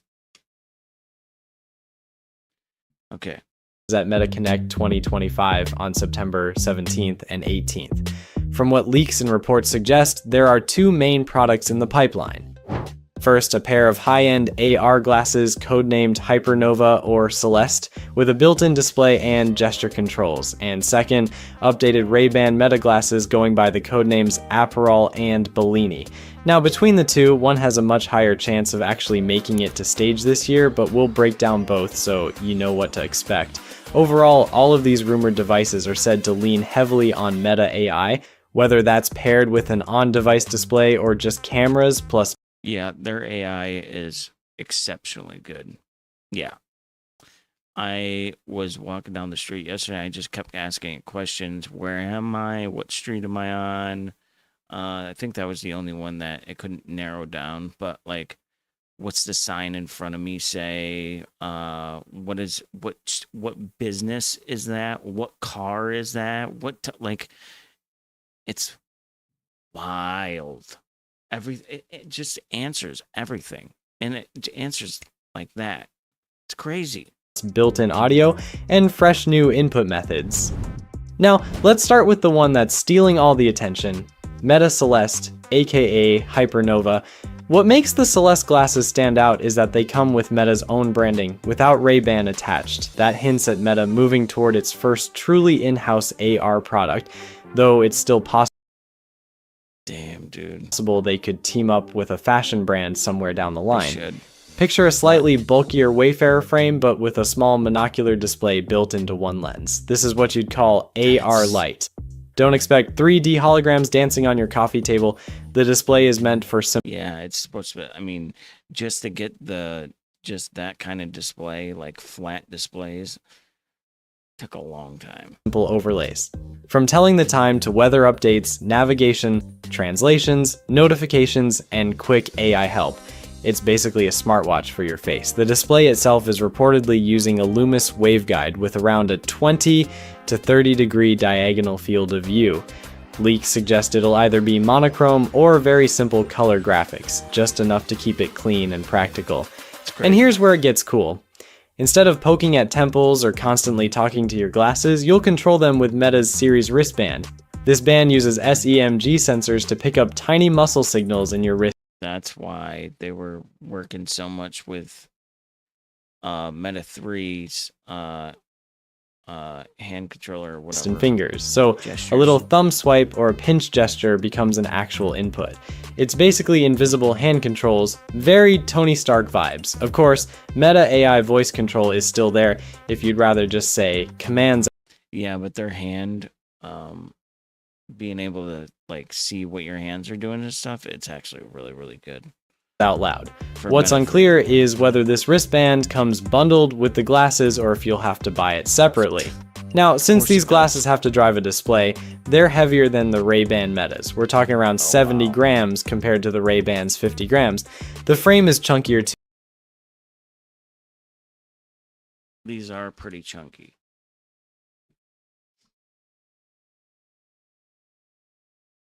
Yeah.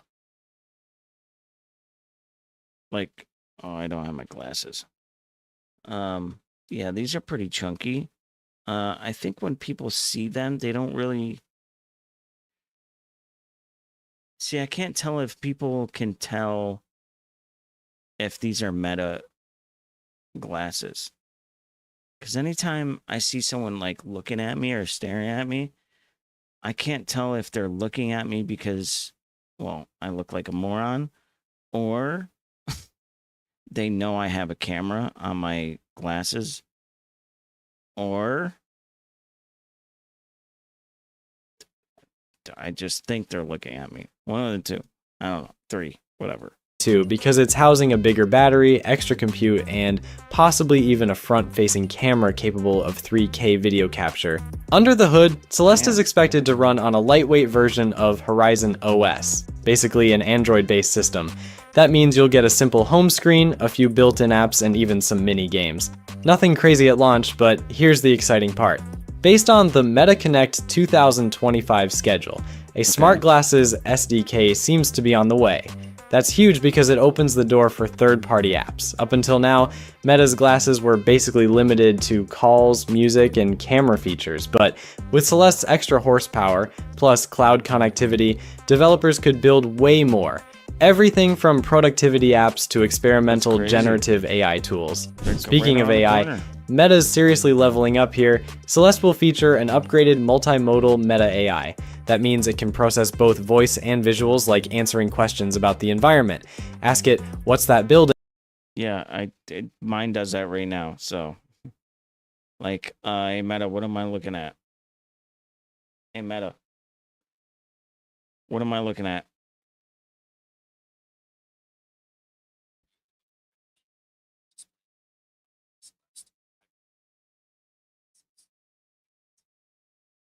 I don't know if you heard that, but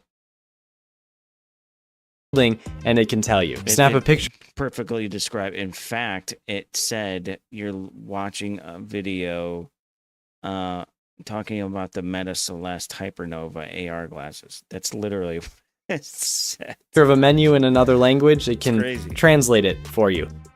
Leaks mention a feature called Super Sensing, which allows AI to run quietly in the background for hours, not just and find your friend. Just a few minutes. Imagine this. Your glasses notice you left your keys on the counter and remind you before you walk out. Or they suggest stopping by the grocery store on your way home because you're low on ingredients for dinner. That's the level of context we're talking about. And yes, Meta's even exploring facial recognition, like reminding you of someone's name mid-conversation. Pretty handy, right? That would have came in handy about like 10 years ago when I used to forget. There was one girl at a bar downtown Seattle. I forget the name of the place. Her name was Holly. I still remember her name now because I was hitting on her tough, and blonde hair, beautiful. And God, that was a good night too. We went down there, we got drunk, and I was hitting on her really, and I got her number, and I had it in my phone and everything, and then she just randomly asked me what her name was. Of course, I tried to use I forgot how you pronounce it, and she's like, delete it. She said it's Holly. Oh, right? Good times. But of course, that also opens up a whole can of worms when it comes to privacy and security. Who gets access to that data? Like, how is it stored? Could it be misused? These are questions Meta hasn't. I remember one time, one girl in the middle of, on a pier,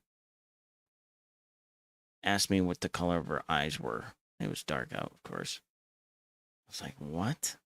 She's like, what are the color of my eyes? I was like, what? She's like, you don't care about me, and hasn't answered yet, and you can bet regulators are going to have opinions if this feature actually ships. Connectivity-wise, Celeste works as possible. And of course, let's talk price. Celeste is rumored to start around $800, which is actually lower than the $1,000 plus price point Meta originally aimed for.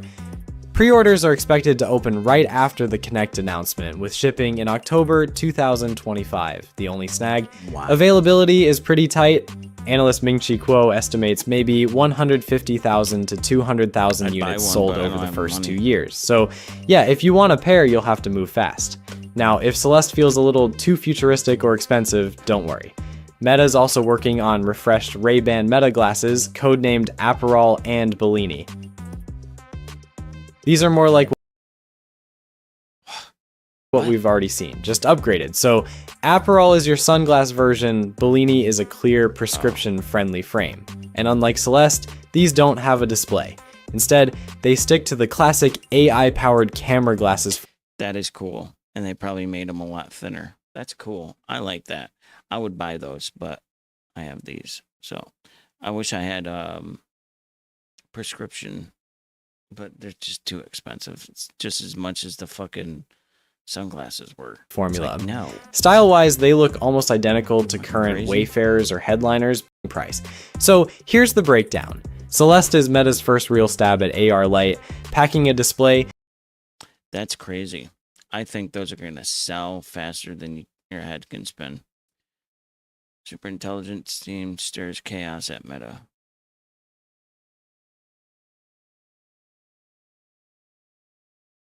Pass-through feature. Oh. Oh my God, guys, really? VR and... Oh. This guy, I haven't watched his channel in a long time. Tuesday News Day. Hello and welcome to Tuesday News Day, your #1 resource for the entire week's worth of VR news. Finally, we got some good stuff to talk about, as even though consumer VR has been a little flat lately, VR research has been absolutely exploding. From cutting-edge breakthroughs in ridiculously small form factor holographic displays to one of the most prominent... What the fuck is that? Synthetic aperture waveguide holographic for compact mixed reality displays with large. Wow. Missing ultra-wide VR prototypes I've seen yet, capable of up to 180. Our VR build, our Mr. Build. Mr. Oh, mixed reality. Jesus fucking Christ. Degrees field of view, to cutting-edge hyper-real VR headsets, and even Catgirl haptics. And on top of that, I got... Just don't. Just some of the biggest VR news, at least personally, that I have to announce. And I'll get to that at the end. But before all that, I recently found myself in a forum the news. So this is something that I've been wanting to do for kind of a long time, but this news day just ended up being kind of perfect for it. This is a special research edition of Tuesday Newsday. As while the past couple months of consumer VR have been a little slow to say the least, under the surface, various virtual reality research projects have been absolutely popping off. And honestly, it's basically where all the cool stuff right now is happening in VR. So I just want to jump right into some of the most interesting things that I found, but before we get to the big stuff, I'm gonna whet your appetite with this paper published in Science Advances. So over the past few years, I've talked about a few different ways to smell. I was just gonna say, don't fucking tell me it's a smell. Oh man, dude, if they could nail that, oh boy. Like, just playing the games.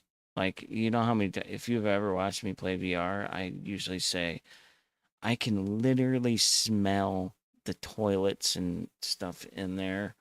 It's just your mind telling you, you know, if you could actually do that, it would be so and taste virtual reality before, from the long since banned by the US government Feel Real vaporizer to various gels or diffusers, but this is by far the most interesting. This is what's called a gustatory interface, and right now it allows a user to actually taste the primary range of flavors: sweet, sour, salty, bitter, and umami. Unfortunately, there's no spicy yet, but it works using a system of micropumps used to deliver an extremely precise mixture of specific molecules needed to replicate any taste within the supported range. Currently, the researchers have replicated chicken soup, lemonade, cake, and fried egg. So I mean, you're not going to be tasting a Taco Bell chalupa with this anytime soon, but it's still pretty cool. And I think, as you'll see as a running theme within this video, the researchers concluded that there's a long way to go here, but this method does work right now. And the research being done should have done the smells. As some of the first of its kind is greatly broadening the entire field of remote sense stimulation, and we're truly not that far away from being able to taste very specific tastes in VR. It's really not a science fiction anymore. But I think most interestingly, this research is also serving as the establishing ground for this upcoming industry's safety protocols when it comes to stimulating people's senses in this fashion, which is probably a really good idea. I mean, websites already stuff us with enough cookies as is. Just imagine getting served some sort of advertisement in VR alongside a tiny little dose of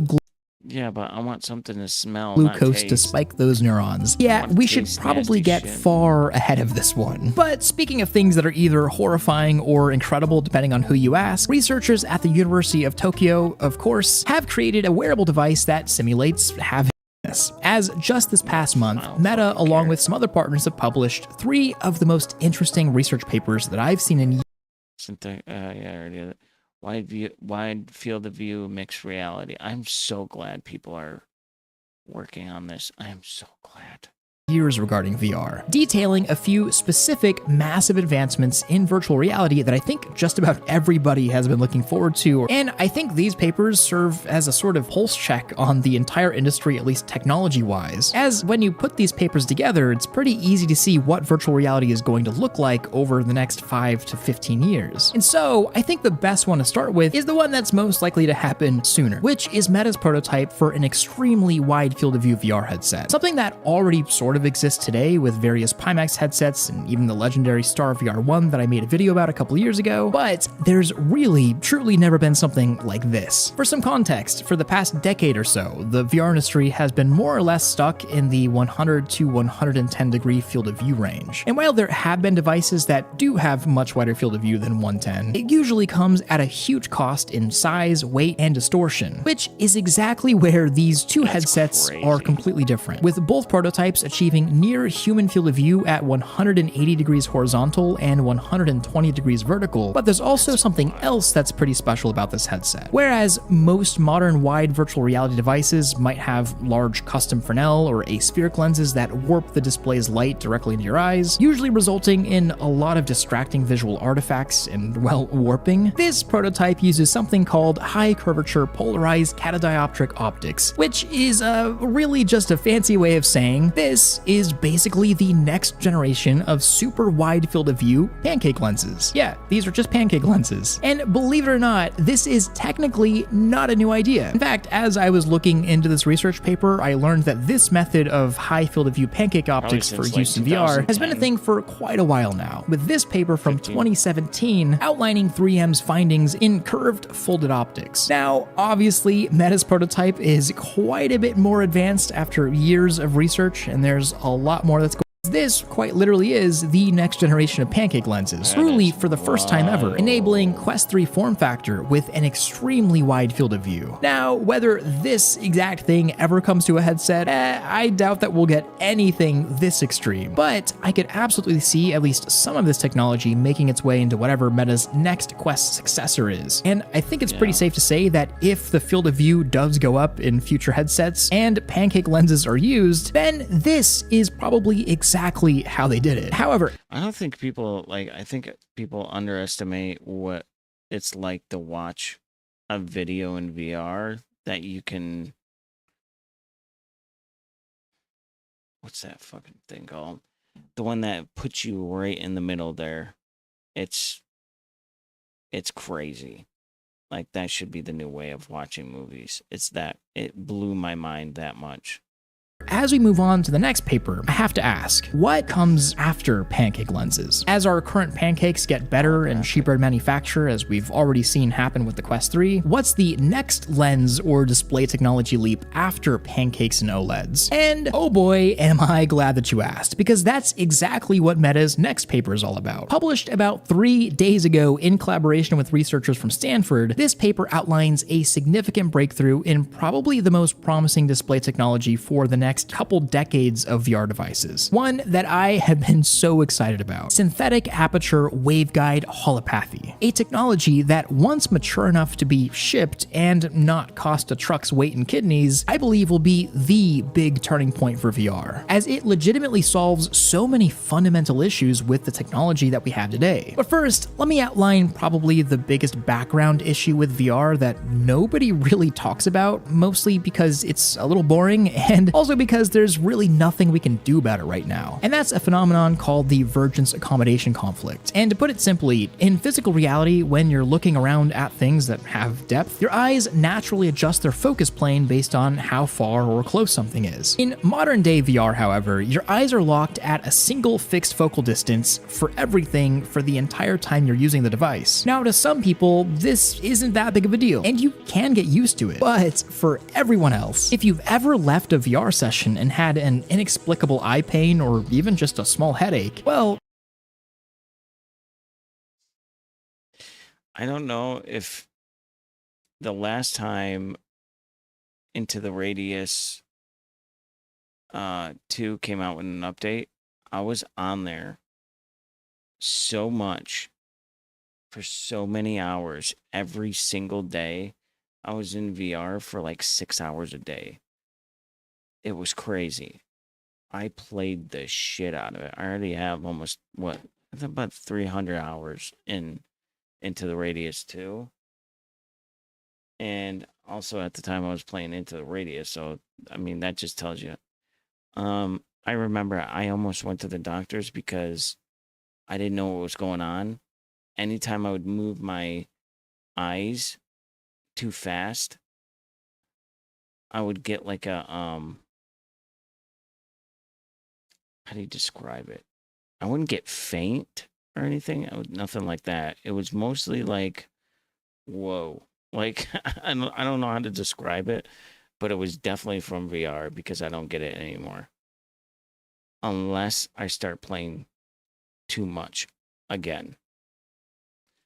this is more than likely why. Your eyes are not meant to work this way. And on top of that, devices that are prone to the Vergence Accommodation Conflict, meaning all modern VR devices, can never fully represent a 3D image. While it might look 3D and it's about 60% of the way there using stereo overlap, it's just nowhere close to a true holographic display that utilizes depth cues. This right here is the #1 reason why I'm so excited about these new waveguide displays. For years, Facebook has been showing off various varifocal lens systems and headsets. You may remember the old Half Dome that did exactly this, but every one of those prototypes has been in a far different, much more expensive and unwieldy way with more downsides. And I think it's pretty safe to say that waveguides are kind of the holy grail of both AR and VR. Now, the way this holographic display actually works is a little beyond the scope of this video, and I gotta be honest, it's beyond my pay grade as well, but from what I do understand, here's the gist. And if you're anything like me, it's a little mind-blowing. So these waveguides do exactly what it sounds like. They guide RGB laser light that's injected into the side of the optic that is guided using what's called a MEMS steerable mirror, which is another absolutely insane rabbit hole. A MEMS mirror is basically a microscopic mechanical mirror on a chip that can angle light with extreme precision, which is insane. But back to the waves. The mirror scans a laser beam across specific angles of the waveguide, which then comes back to form the image after passing through specific microscopic gratings to direct that hologram into your eye. But that's not the only breakthrough here, as that's already kind of existed. The truly crazy thing here is that this is also one of the clearest and most vibrant waveguides of its type ever made, and it's mostly because it was actually co-designed with AI-driven holography. Now, predicting how light is going to behave inside of the waveguide, especially one this thin, is quite the messy problem to say the least. You can see what the result actually looks like, and it's not too pretty. So the researchers trained an AI model to understand exactly that. The model then learns to generate the correct holographic phase patterns to form an accurate holographic image, resulting in significant improvements. And so when you put this all together, you can see how this essentially solves one of the largest fundamental issues with VR hardware, at least visually, as this is a true 3D holographic image. It's not just a display that you're looking at through a lens, enabling true depth, no vergence accommodation conflict, and high contrast, while also solving another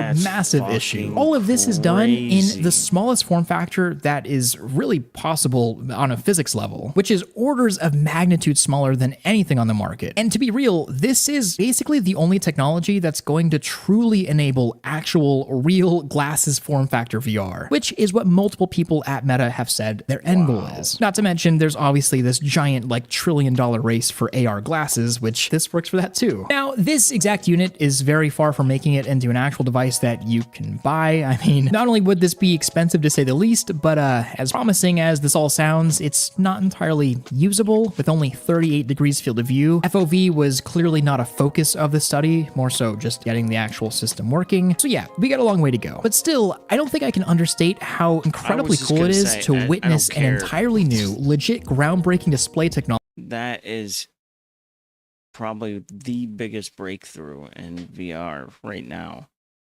A full 3D holographic image in VR. Technology evolve right in front of our eyes for our niche. Like, this is for us guys. Movie buffs have gotten big screen TVs. We get this. And hopefully, at least within the next at least 10 years, we'll be able to watch this technology evolve literally in front of our eyes. Like I said, a lot's been going on. All this stuff was just published in the past couple months, and there's another one that I want to talk about in a future news day as it's actually not published yet, but it has to do with hyperreal VR. We're talking about 90 pixels per degree, 1400 nits to the eye. Meta says themselves that it's just about the most realistic VR out there, so I'll have to wait for that paper. But again, I wanted to address how consumer VR has been just a little rough lately. Like, nothing bad, just kind of nothing's been going on. And I wanted to rebuttal that with saying, I don't think VR is in a bad spot necessarily. I just say that the industry right now is truly just finding itself. It's a little lost and a bit directionless maybe, but I feel like it's only a matter of time. Yeah, and he's Mark is keeping it for alive. the entire industry regains its confidence and comes back for a second wind, or is it the 30th wind at this point? I don't know. Which is why I'm so excited for all this research. The industry is experimenting, quite literally, and I think it'll be better for it. But I saved the biggest news for last, at least the biggest personal VR news, probably that I've ever talked about, as a lot has been going on for myself and the channel, and I figured I'd just give you guys an update. So in case you guys didn't know, Fia from the virtual reality show, you might know her. We've been dating for about the past 4 years now, and over that time we've shared so many memories and had endless conversations about VR. We've hosted events together, we've done a few videos on her channel together as well, and also more often than not, if you're ever watching one of my videos and you see me in the shot and there's a camera that's moving, well, she's probably the one that's behind the camera. She's been an immense help and just an awesome partner. And well, I just wanted to say that as of a couple months ago, Fia is now my ex-girlfriend. That's because we're now fiancé. Yeah, we went on a little trip and yeah, so this kind of marks a big change, both in my personal life and for the channel, as a lot is going on right now. Like, I can't... Cool.